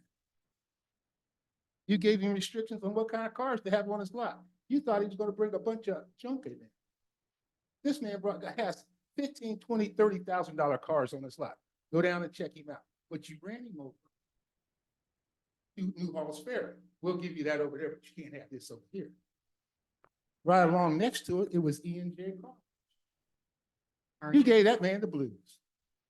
I mean, he walked out of here. You beat him up so bad, but now he's prosperous. He lost out on tax. I hear you.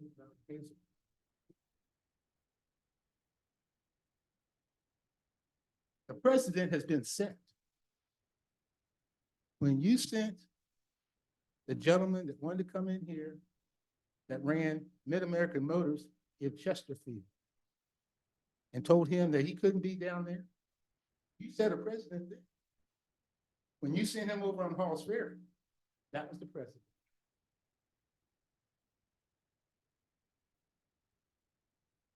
Building the startup now. You would not lease that to a car lot. It is under a retail zone. It's in our city's master plan. And if you walk up and down the street, find one beauty salon in each DT area. You find one daycare in each DT area. Because I know for a fact that a lady changed her status on her nonprofit from a daycare to a learning center, just not too long ago. So if we're going to do this, we really have to be consistent within our judgments. Was designated to be a food and recreational area up and down our street from the previous administration.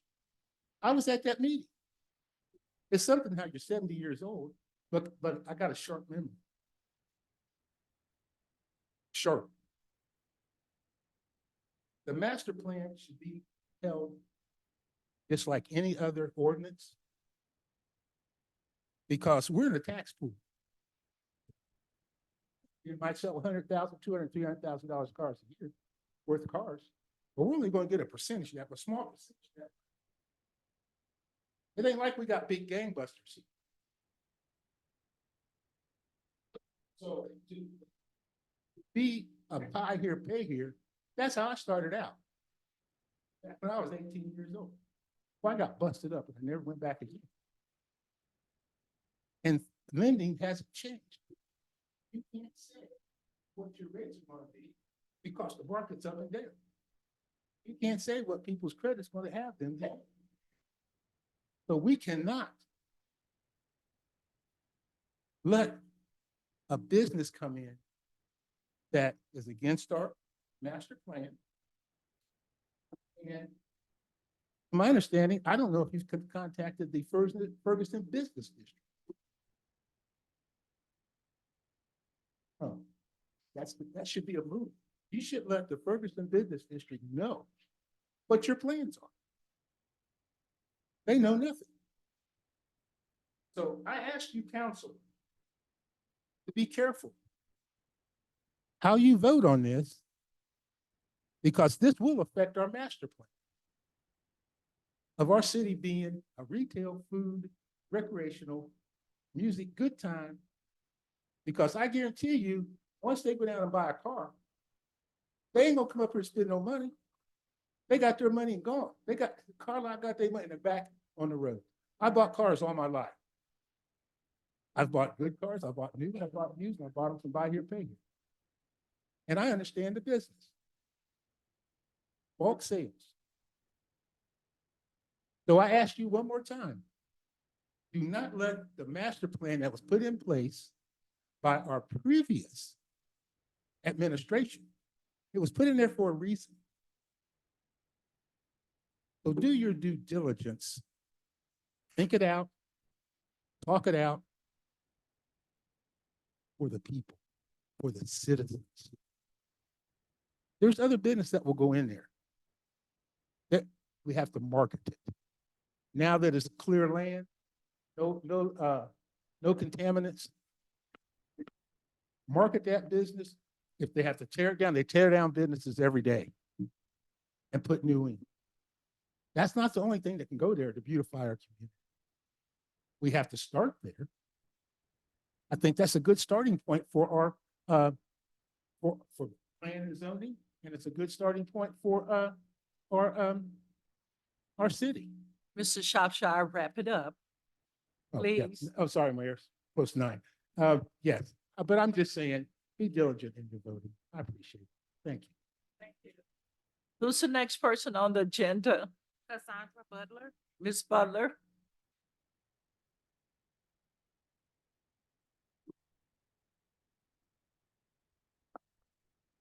Woo. Okay. So, let me clarify because Mr. Palmer said I said something, so evidently I wasn't really clear. Yes, I was specifically not talking about, I was specifically saying that the land board benefits It doesn't matter who the applicant is. If that's the only property on the street that has where a car lot, used car lot could be, then the person who owns that property can set the price for renting the property.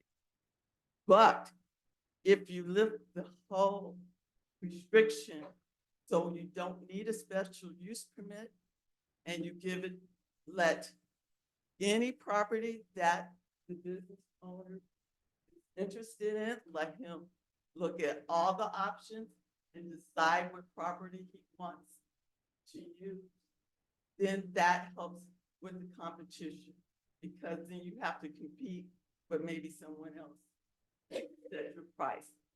And that benefits the business owner if he has choices. That's what I said. So yes, it does matter who owns the land, because then they can set the price for how much they're going to rent it for. So you understand how that. So I also want to say what I said before, the conflict of interest, the letter of the law versus the spirit of the law and the appearance of conflict really should, I wish the council would really shoot for avoiding the appearance of conflict. But you said you're going to vote regardless because you don't care about the appearance of conflict. You don't even care about the spirit of the law to avoid conflict. You're like the letter of the law. Do I have to do it this way? Can I do it? Is there a technical way? So you're about the technical aspect of the law, not the spirit of the law. Like I said, and even I know that a lot of times, like Nick will say, oh, but, or you, even if you didn't vote,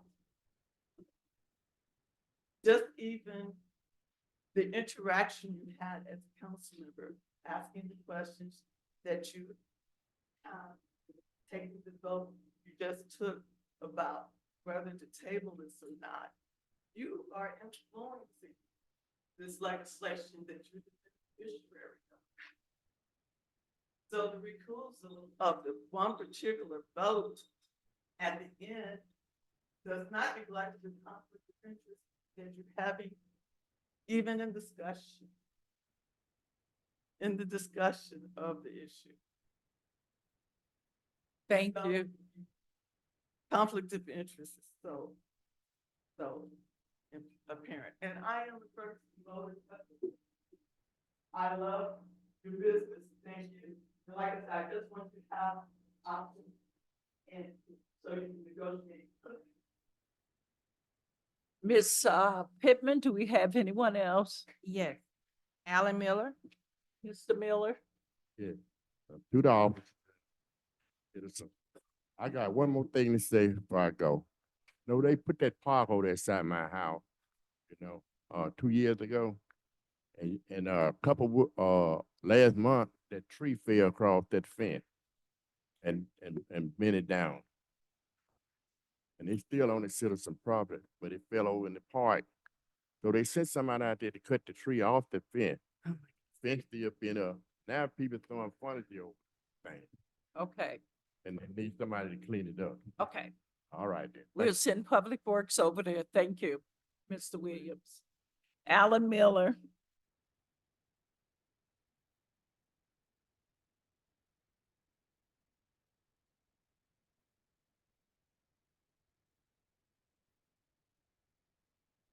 First, COF LLC is registered on the Secretary of State with a single registrant, director, officer. That is Michael B. Palmer.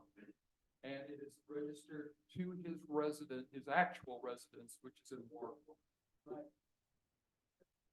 So unless he is going to lease this at $0 and only pay and have liabilities for maintenance of the building, he will be receiving benefit from this and therefore must recuse. And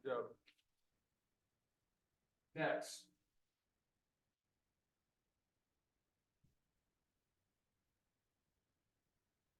so much here. The zoning code is very, very clear throughout that a used car lot or even a new car lot is absolutely prohibited.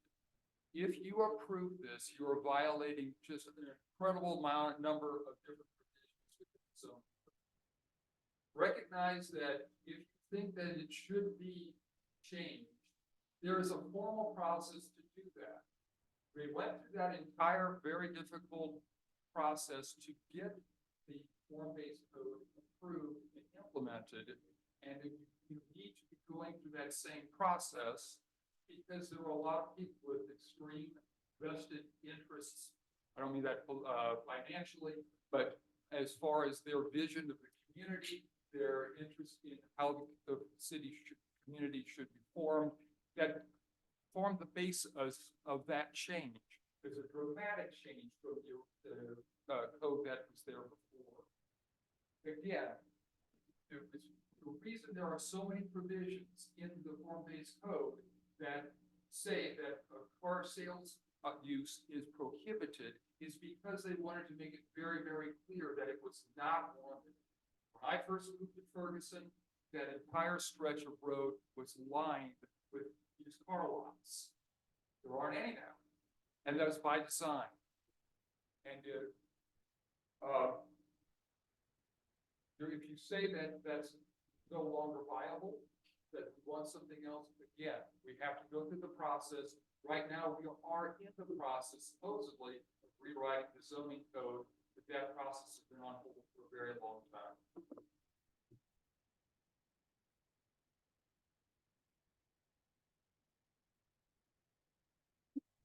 Okay, this is very also clarified. The zoning code is very clear that the used car lot is not permitted at all, not even by a special use permit. Very clear about that. So we're talking about how much money was spent in abatement on the property. Well, that would be required no matter what gets done with the property. It has nothing to do with using it as a used car lot. Further, we're talking, there is no provision of grandfathering the use because of that. We just had that discussion with Ella's Kitchen where we're saying that even if the building next to her was not used as a church at the time, that's provision still maintained. Well, that would be the case here also. No matter what Mr. Palmer wants to use with his property, he would have to have abated that with all that expense anyway. The idea of the whole form-based code was to completely change character of that area. That's why Mr. Palmer received EST money to do his building that now has High Cafe in it, and received the hundreds of thousands of dollars in EST money to do the renovation of the building that has Onyx and the yogurt building in it. Because that was the intent of that. And that's the intent of the EST money also, to support those options.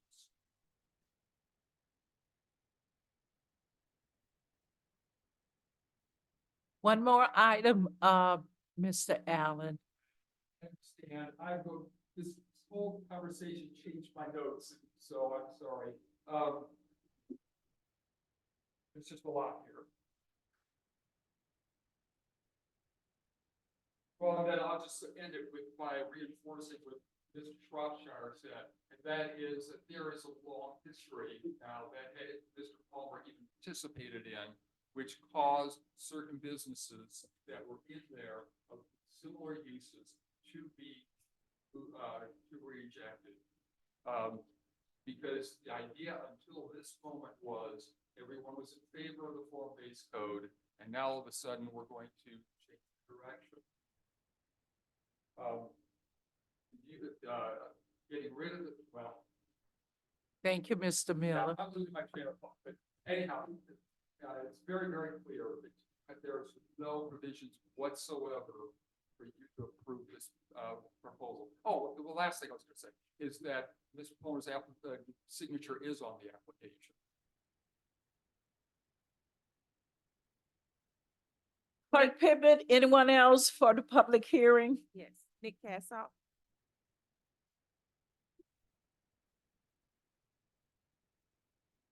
Good evening again. I want to blow a couple of minds here by starting off with this. I agree with Cassandra Butler and Alan Mueller about an important point, and that is we should open up what is being done on South Florissant more. We have a form-based code right now that is in fantasy land. The Delmar Loop compared to the Ferguson Loop.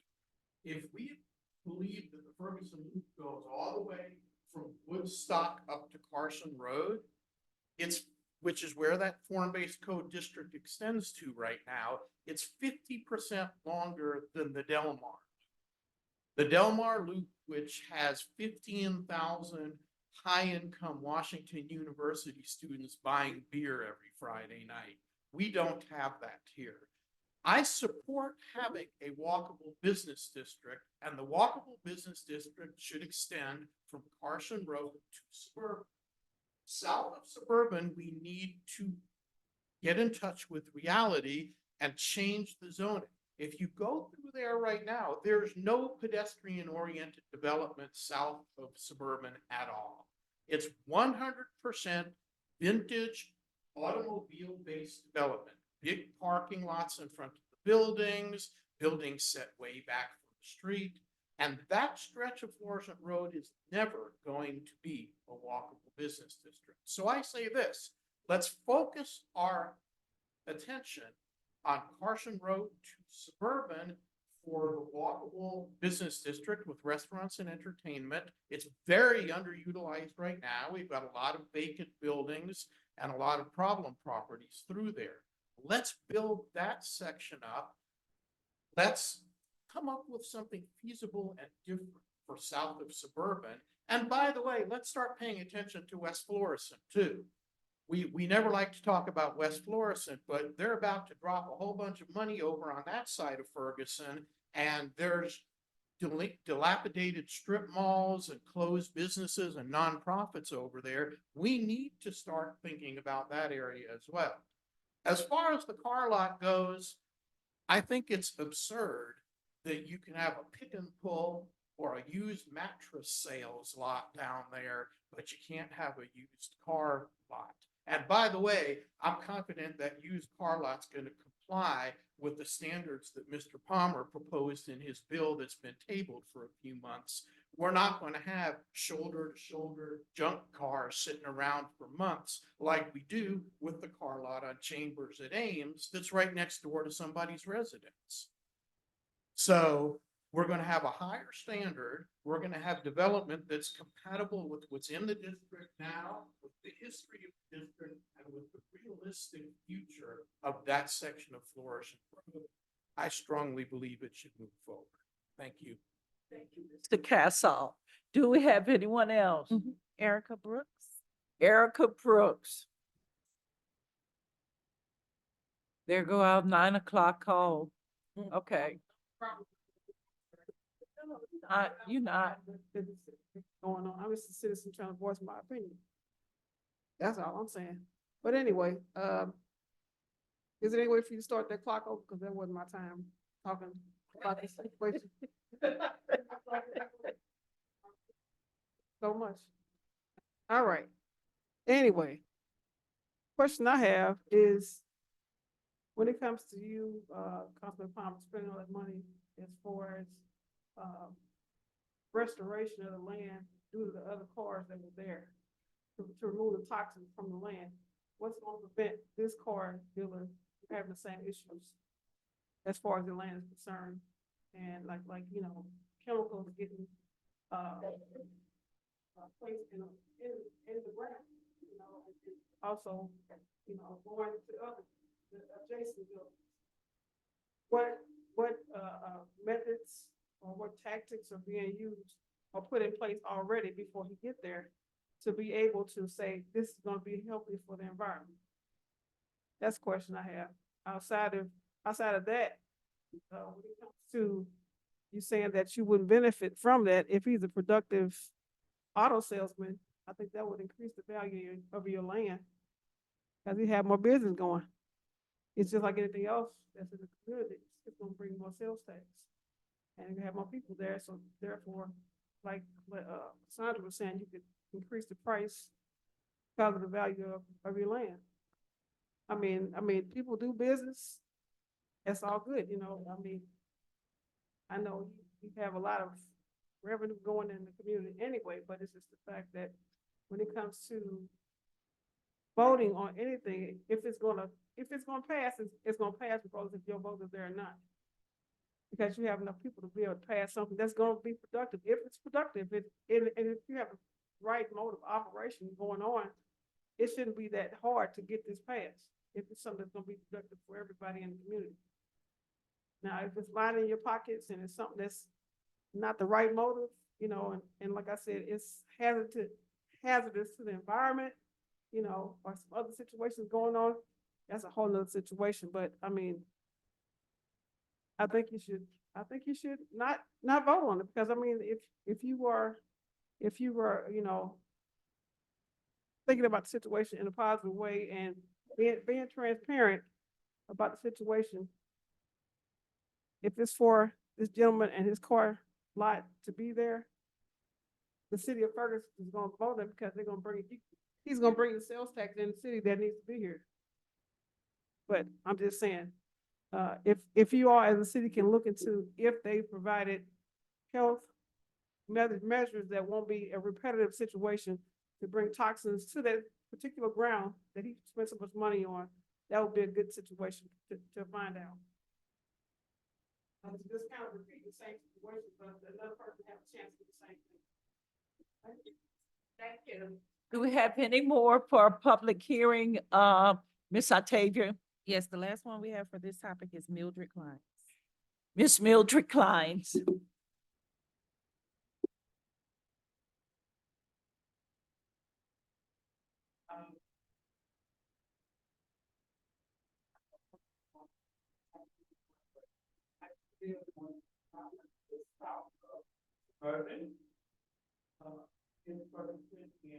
So I do care about how their area looks and how it's being focused on. And it's been 36 years, there were plans that were made to change the look of Florissant Road. And so now it's like we're wrapping those plans, we're gonna go back or something different. And so I'm not in agreement with that. But before I say anything about anything, I would be remiss if I didn't talk about Ward 3 and my council representation. And I've said this many times. Mike Palmer is a Ward 3 council person. He does not live in Ward 3. You know, you don't have to have opinion. You can't believe anything that you say. But anything that you say. You know, and then you're owning this property and you're renting it out. That's why the MPSC brought the conflict of interest to this group. And I feel like council itself is corrupt. You don't even want to do what's right. You don't even want to even look like you're doing what's right. And I'm not going to give up. I'm going to keep on talking. And whenever I have sat in so many of these meetings where business owners come here appealing, trying to get a business to Ferguson. And I've seen so many Black businesses have ran them through the ringer. Many of them have ran them through the ringer, ran them out of town. And it's to me, it's a race thing. It's about race. I'm not afraid to talk about it. I'm not afraid to say it. I've seen it. I've been sitting in these meetings for so many years. And I see it all the time. And you guys don't have to stop.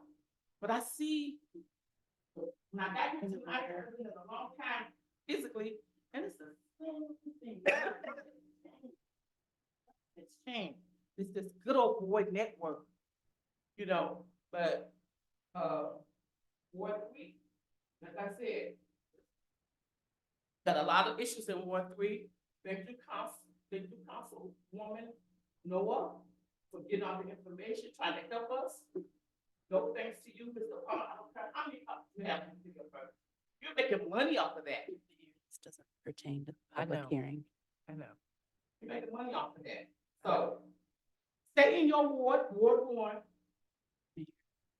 Ms. Klein. My does represent Ward 3. My time is still warm, man. Yes, ma'am. You interrupted me. Yes, ma'am. It's your time out. You got another minute. And thank you. So,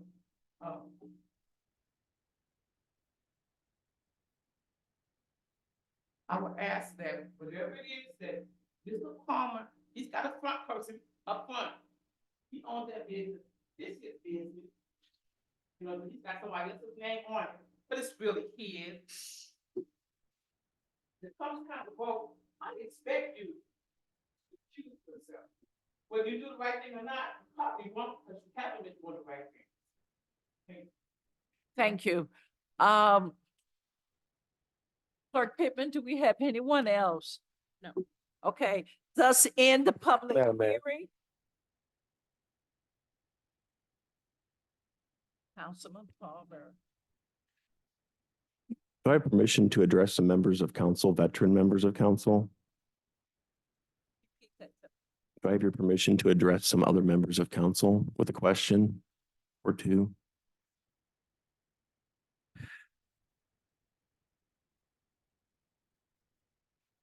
Should only be addressed this public. Okay, So if it's not related to this hearing, if we can hold it to maybe unfinished business or new business or even miscellaneous. But if it's related to this hearing, then It is. I'm looking for the experience of the people who have been on here for quite some time. So do I have your permission? it's related to the hearing? Yes, ma'am. Okay, For those of you who've been on this council for some time, do you recall the person that Mr. Shropshire described as RJ's Automotive?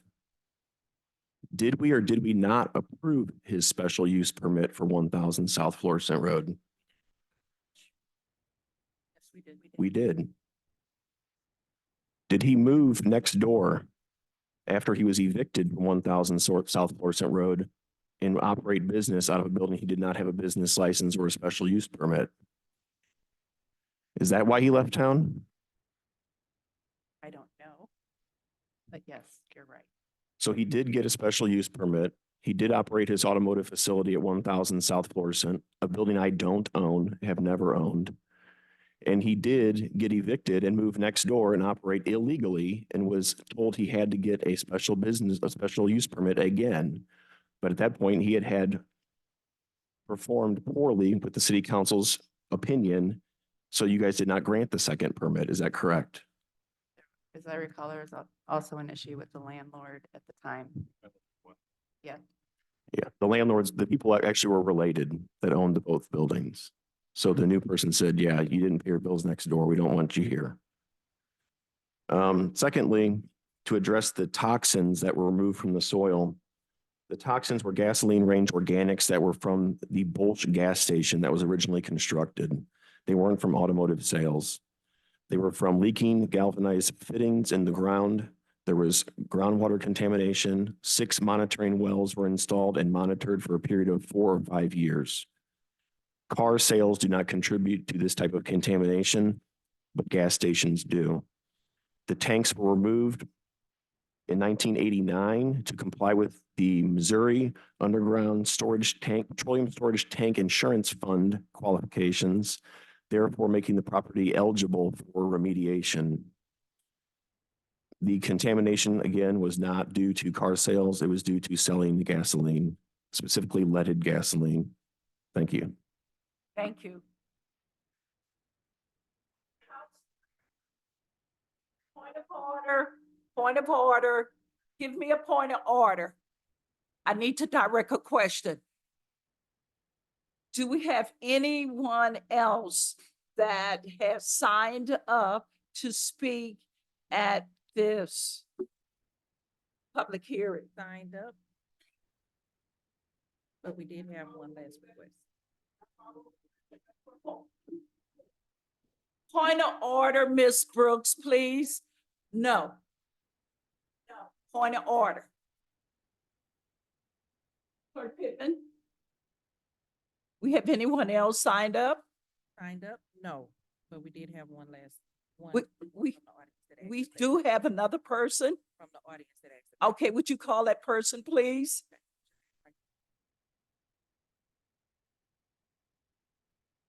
Good evening. I'll be brief. I still got to buy gifts for my wife and my 3 girls. So I just wanted to offer a little context about planning and zoning. I sat on that board and what happened the night of the meeting. So I was appointed to the board about the same time Blake was appointed to the council. All of our meetings from that point had run pretty smoothly, and they weren't well attended unless it was people with vested interest in whatever we were approving or not approving. So the night of the meeting, I showed up at City Hall and the door was locked. There was no sign on the door. Myself and one of my fellow colleagues, we were like, what's going on? So we text some of our fellow members. We found out that it had been moved to Zoom. I made it home and got on Zoom. My colleague did not. He did not cast a vote. And at that meeting, what I found, for me, that was odd. Mike Palmer, you were present. I hadn't seen you at any of our meetings previously. I understood why you were there because you have a vested interest in this particular project. And personally, I have no problem with you being a businessman and making money and taking care of your family. That's your right as an American citizen. But sitting on this board, that creates a conflict of interest, just the potential. Some of you know I'm running for councilman of Ward 2. It's a nonpartisan election. That's the only reason why I can legally run, because I work for St. Louis County. Partisan elections, I can't do that because of the potential conflict of interest. So whether or not you have a master plan, which I don't think you necessarily have to do harm to the city of Ferguson, just the potential of a conflict shouldn't be allowed to speak or sit in that chair when it involves property that you benefit from, because that's a potential bias. That's what the citizens are saying. All of you represent the citizens. So it's not really about you, the individual, it's about your constituents who live in the city of Ferguson, what they want for their community. We don't have an issue with Ferguson Motors. They're working on my truck right now, and it's expensive, but they do excellent work. It's just about the integrity of the process. We want citizens to be involved in the city. We've got to practice in good faith. And that last zoning and planning meeting was not in good faith, in my opinion, because not everybody who showed up was allowed to participate. And we're all volunteers. We're taking time out of our busy schedules to do the work of Ferguson. And so I just want you all to remember that and consider it. Even now, I'm standing here. Most of you aren't even making eye contact with me. You know, as a young man, I learned long ago when someone's speaking, you look, you make eye contact. That's just appropriate if you care. So that's all I'm here to say. You know, I'm not really for the used lot, because that's what I've been hearing from residents as I've been knocking doors throughout Ward 2. They're not in favor of it. So who am I to tell them what's best for them and what they want? We're supposed to do the work of the people. So just remember that when you're making decisions about this used car lot and anything else. Clerk Pittman, do we have anyone else from the audience? No. Okay. This public hearing is now closed. I need to entertain a motion to move the proclamations and the minutes to our next meeting, February the 27th. So move, Linda Lipka. Is there a second? Are you ready to vote? All in favor? Any opposed? Ayes have it. We move right to the resolutions. We have to get the resolutions done. Without objection, we're introduced by council members present. Madam Mayor, we didn't hold the hearing for PZ-23-1. No, we did not.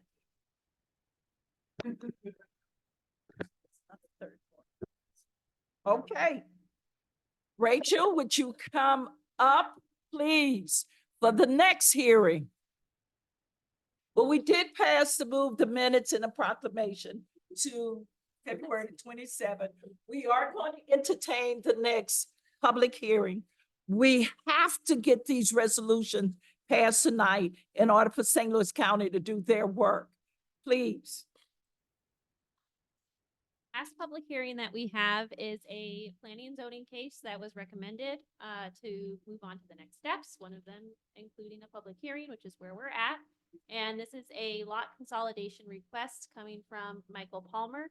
And these lots are on Fermo, several of them already vacant, lots with no structures on them. And 2 of them do have 2 vacant houses as well.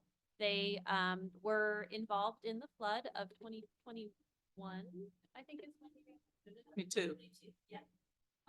And he is proposing to reestablish the boundaries of these lots to make them large enough that he can build reasonable sized dwellings on them.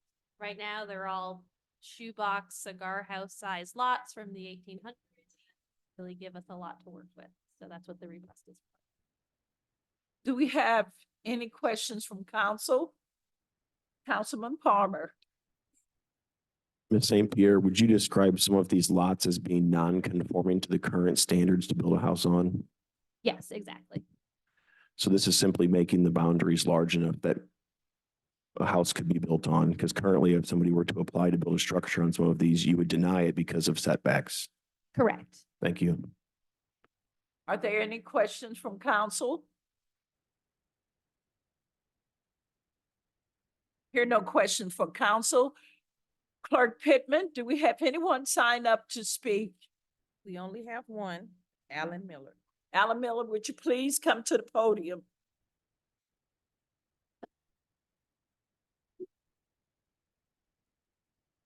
Well, this one will be shorter. This one's very simple. In the documents that were presented to planning and zoning, there were at least 20 to 30 pages that describe the property ownership transfers. And all of those, the properties went to Josh and Elaine LLC. And they are listed on the county records as being the owners of all of these properties. I did quite a bit of investigation and I see no relationship of Michael Palmer, RCOF, LLC, or any of his other subsidiaries having any ownership on this. So the question is simply, does he have standing to even be bringing this application up? That's basically the issue is. So at this point, for this time, Mr. Palmer can speak on this issue in my mind and do all the advocacy that he's been doing, which is prejudicing this discussion, because since he has no ownership ability and has no right to be bringing this to planning and zoning even to apply for this, he's free to speak on it. But beyond that, the only other issue on it is, as we talk about zoning changes, if this is now becoming a hot topic, I think this becomes much more of an issue. And actually, I'm kind of in favor of it. We do need to do things to support our tax base, develop projects that we can do. Maybe or maybe not, this will help. I don't know. And the issue of having more mixed use, mixed income, mixed size housing also may be a benefit. But again, the same as we talked about for the last case, these things are all things that need to be talked about for future changes to the zoning code. Make sure I'm clear on this. Right now, what Palmer's application is asking for is in compliance with the zoning code. I see no problems there whatsoever. But if we're going to change things, then we have to do it through the formal process. Thank you, Mr. Miller. Are there any other public questions, Clerk Pittman? I do. Councilwoman Lipka. Ms. St. Pierre, can I ask you a question?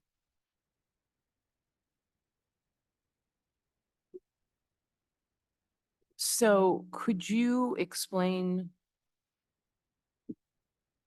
can you explain the benefits to the community for changing these boundaries, first of all? I think it varies. Okay. Depending on the type of use. Right? So But based on the stated intended use. yeah, so the intended use is single family dwellings. Correct. Right now, due to the lot size, you're looking at a lot about the width of the narrow space of this room. And nobody really wants to live in a shed. So I don't blame them for that. With increasing the lot size, he could then build a home that meets the lot coverage percentage requirements. It would meet the setback requirements from front, side, and rear yard lines. And it would allow for the fire safety standard to be at least, 10 to 15 feet away from each additional structure. So that way you're not running into a Chicago fire 2.0. That Right. would be also be great. So, I'm sorry, go ahead. No, okay. So there is a lot of green space behind it as well. He has put a bug in my ear that that could potentially be park area for either the city, public use, or simply the people that would like to live in those houses. He has also mentioned that he does intend to sell these homes. He doesn't want to rent these homes. He plans on more owner occupied housing in Ferguson.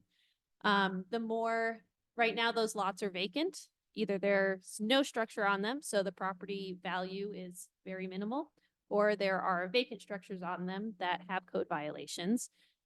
Also making the property with the new construction of new homes that would increase the value of each of those properties, also increase the value of the community in that adjacent area. It would bring more people to the city of Ferguson. It would allow for more students at Ferguson Florissant School District, which is hands down a great school. And having the benefit of new construction homes that maybe have some higher standards on them, surrounding homes might also be more inclined to use the FNIP programs and make repairs to the exterior of the homes. So what's in the way of these homes becoming part of the property restoration program? Are they too far gone? So I don't believe that the two vacant houses that are at the bottom of the hill are on the post third list. Okay. And none of these lots are owned by the city of Ferguson. Okay. So the other thing is, Mr. Mueller made the comment that he did a lot of research and, you know, he doesn't see any connection. So does that mean, did you not do your research? I mean, how do you know that Mike Palmer is the owner of these lots? So we did question Mike when he first brought us the application because we saw the same exact thing. And Mike was able to provide us the recorded copied deeds and the cover page to the recorder's office for the deed of each of those properties to prove the transfer of ownership from, I forget how to say their last name. LLC, to Mike or his business. So those were included in the planning and zoning packet, and I think I included them in the packet that was submitted to you guys as well, as it was essentially the same thing I sent to planning and zoning. So you did your job properly. Thank you very much. The other thing I wanted to ask is, you know, if it was I was having a crazy day, okay? And somebody comes to me as a city council member and they say, hey, we want to buy all these lots, but they're zoned differently. Could I, not having to own the property, could I come, I'm going to ask this to all of you, John Hampton, you too, lawyer. Could I come and ask for zoning changes on those lots to benefit a future situation? Not to say I have anything to do with it, not to say I have any monetary inclusion to it, you know, just to say, hey, there's a chunk of land here. We've got some people that are interested in buying it, but nobody can because of the zoning laws that we currently have from 1800s. And since we're not allowed to change our minds in this city, you know, they're there. But if we did have the opportunity to change our minds and we did want to change our minds and change those zoning laws, could a regular old council member, any of us here, ask for that opportunity? So you could come to me and ask if you could change the zoning of my property.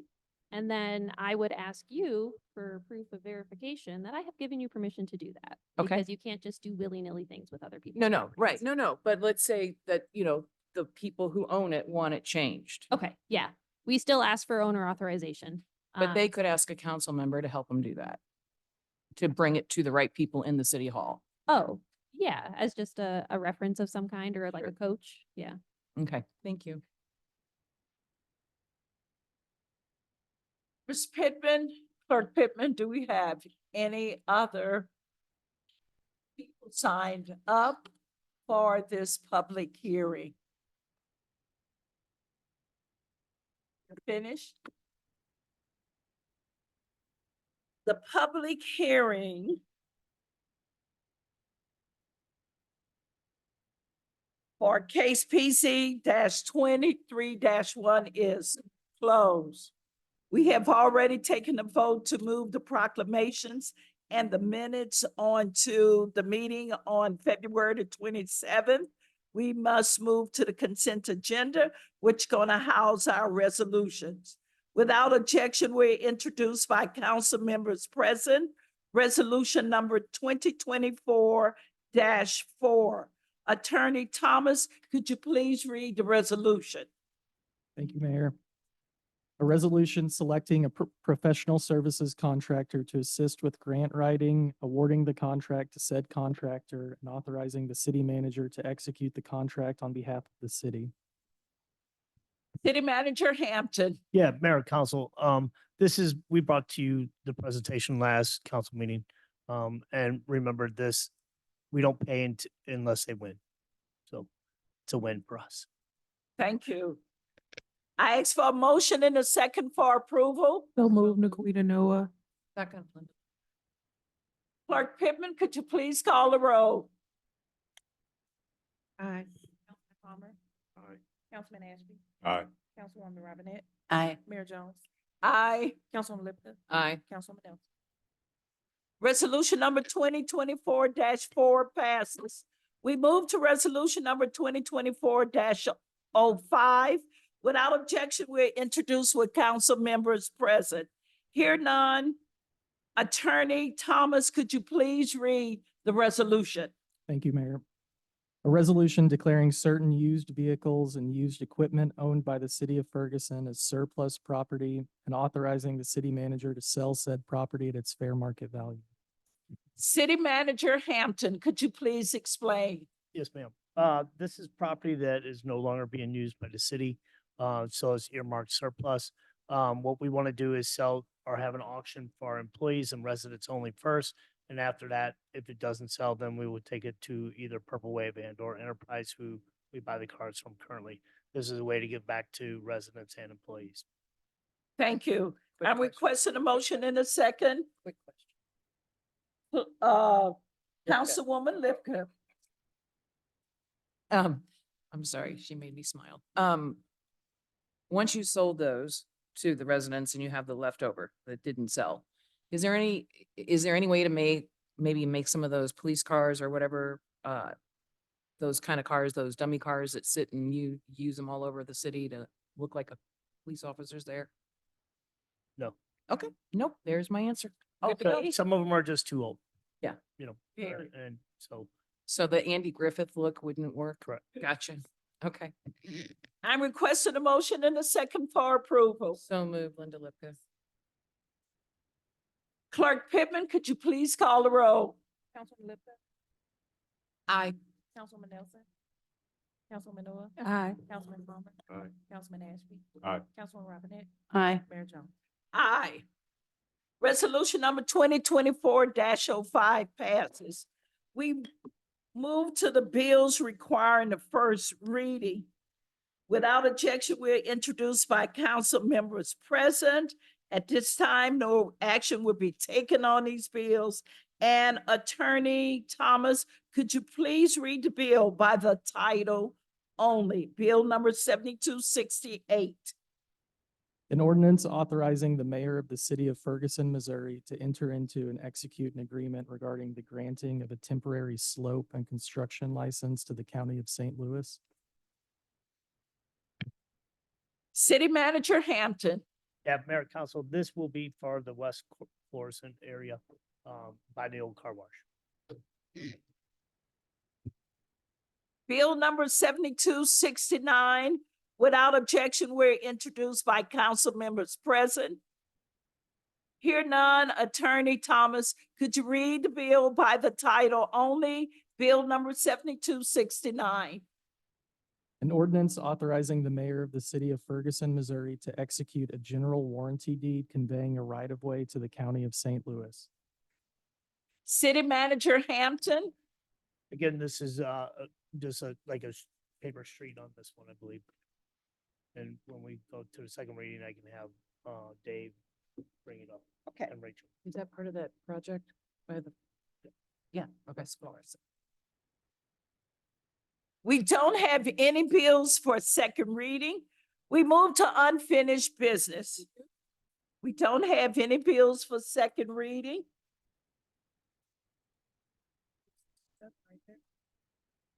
Have it on my sheet. Councilwoman Lipka. Yes. You're looking at an older version. That the agenda was corrected after it was initially sent out. It's another email I I didn't get. I don't know why you're not getting up. I'll show you. They're actually come to me blank. I can't open That was them. approved. That particular, bill was approved at the last. Never mind. Like Gilda Radner says, never mind.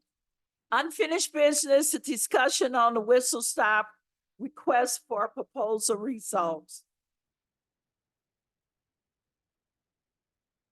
Mayor and Council, Yes, I would like to add something to this. Right now, we currently have not been able to bring the applicants that you suggested that we Do a walkthrough. mandate, do a walkthrough. So, on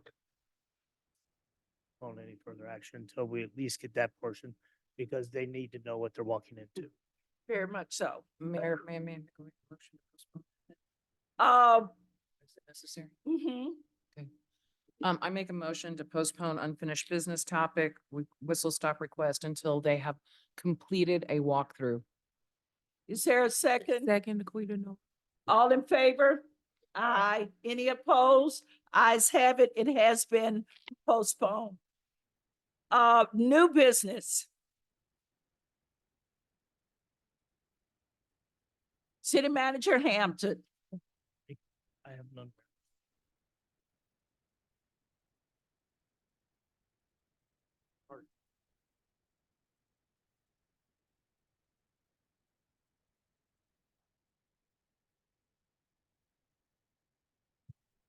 Yes, Mayor, I'm sorry. That's okay. I was looking through all my paperwork. There's I'd like to have a discussion on the property at Chancellor and Scott Drive. It, again, is a paper street that this resident has been actually maintaining. And I believe Rachel is here as well that can help explain some of this. Can you define the phrase paper street? Yeah, it was gonna be a street, or it's earmarked like an easement for a street that has never been a street. Gotcha. Okay, thank you. In the future, like drove through the subdivision. Like when you see a sidewalk that ends and there's nothing else? Okay. So I by no means expect you to stay here past 9:38. So by all means, if you would like to table this, I would totally understand. This is a request and I just wanted to get your thoughts and opinions and see what is going on, in your heads when you think about this. We have, a lot of undeveloped streets or alleyways in the city of Ferguson. It's not just here, it's all over the place. But these improvements are usually made in place or put in place when subdivisions are first made to allow for utility easements, egress, something that might occur in the future. And sometimes people are wrong, and that's okay. So in this case, this would be a good example of something that's just kind of been left for years and years and years. Nobody maintains it. Nobody really owns it. Nobody wants to maintain it. Until a property owner comes along and says, I'm really tired of looking at this jungle, so let me do something about it. And in this case, the property owners nearby have come to me and asked if I could bring this to council to see if they would entertain vacating an unimproved street. And if that is the case, there are a lot of steps that go with it.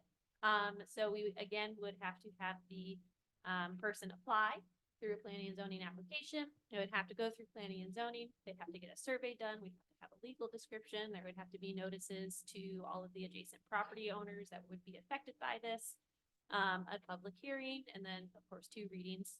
And when the vacate would be up for approval, it doesn't mean that this applicant is the only person to get any land.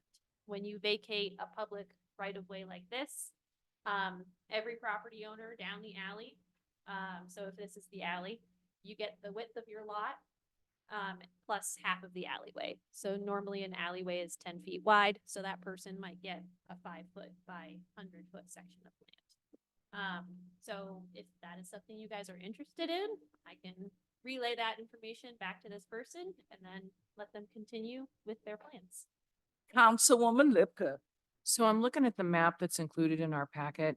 So we're looking at about 15 properties being affected by this, correct? Correct. Okay. So basically, I mean, I just heard what everything you're saying. So basically, we just got to rewrite their boundaries. Correct.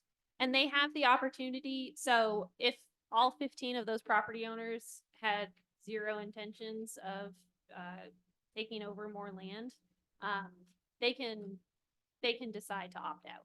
So then if this property owner is the only property owner that's interested in it, then we could vacate strictly this.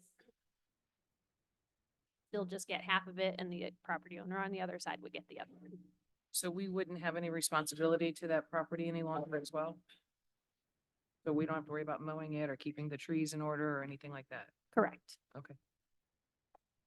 That's all I have. Okay. Councilwoman Robinette. I mean, it's similar to the side lot program in a sense that, yeah, okay. Any further discussion? Here none, we move to miscellaneous. Thank you, Rachel. Thank you. Miscellaneous, let's start with Councilwoman Noah. Everyone be safe and well. Councilman Palmer. Madam Mayor, I did have a question during new business about the auction of surplus property. Can I address the city attorney about that? Stu. Mr. Seelig, would you describe a bill of sale for an automobile as a contract? Yes. So if a city employee or council member entered into a contract with the city, it'd be a violation of the charter, wouldn't it?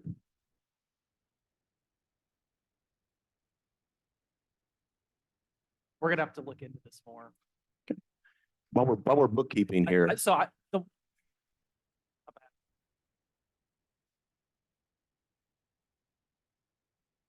Okay.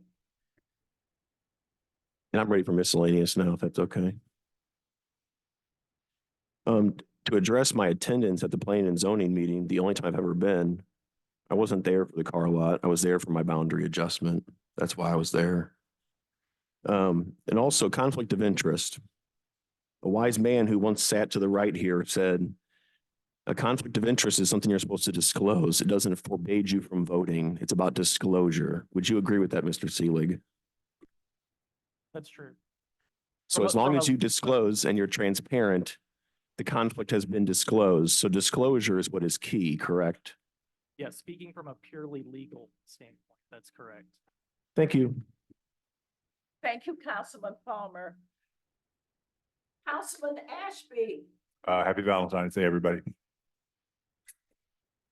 Councilwoman Robinette. I have nothing this evening. Thank you.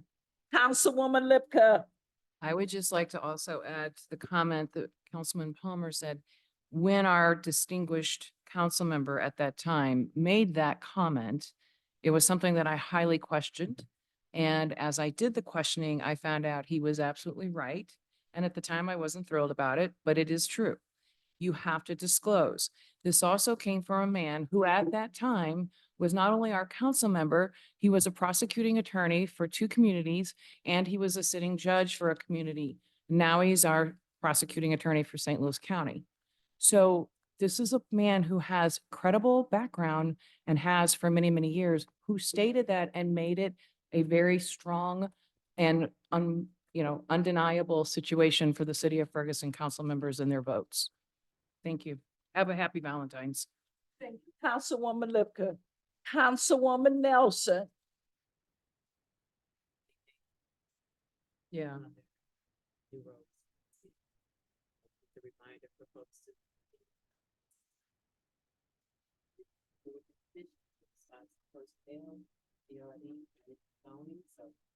And we're talking about the 15th and the Ferguson Twilight Saturday.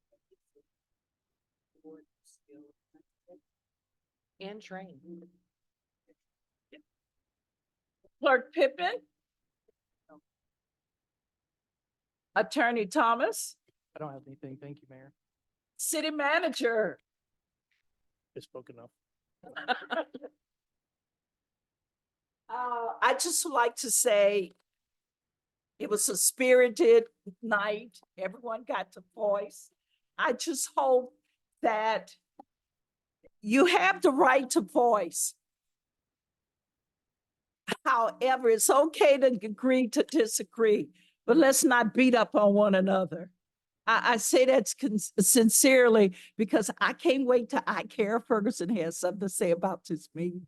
Is he gonna beat up on all us? But it's okay. It is okay. It is truly okay to voice and rebuttal because that's why we are here. In addition to that, I'm tasked with a program that I'm working on in advanced government to do a workshop on boards and commission. It will be next Tuesday, February the 20th. If you would like to attend the workshop, please email me at ejones@Ferguson City Council, fergusoncity.com. Email me before Friday so Clerk Pittman will be able to come in on Tuesday morning and make the packets. We will meet here Tuesday, February the 20th from 6 o'clock until 7 o'clock. No, we don't. I just want to say, Dave, Joseph, welcome. We appreciate you. Lisa and Pat from the police department, they're doing a phenomenal job. And everyone go out and have a good night. Shake hands like Linda make us shake hands. And let's move on because all of us have the same thing in mind. The city of Ferguson. Have a good night. I need a motion and a second to adjourn. So moved, agree to know it. Is all in favor? Aye. Any opposed? Ayes have it. We are adjourned.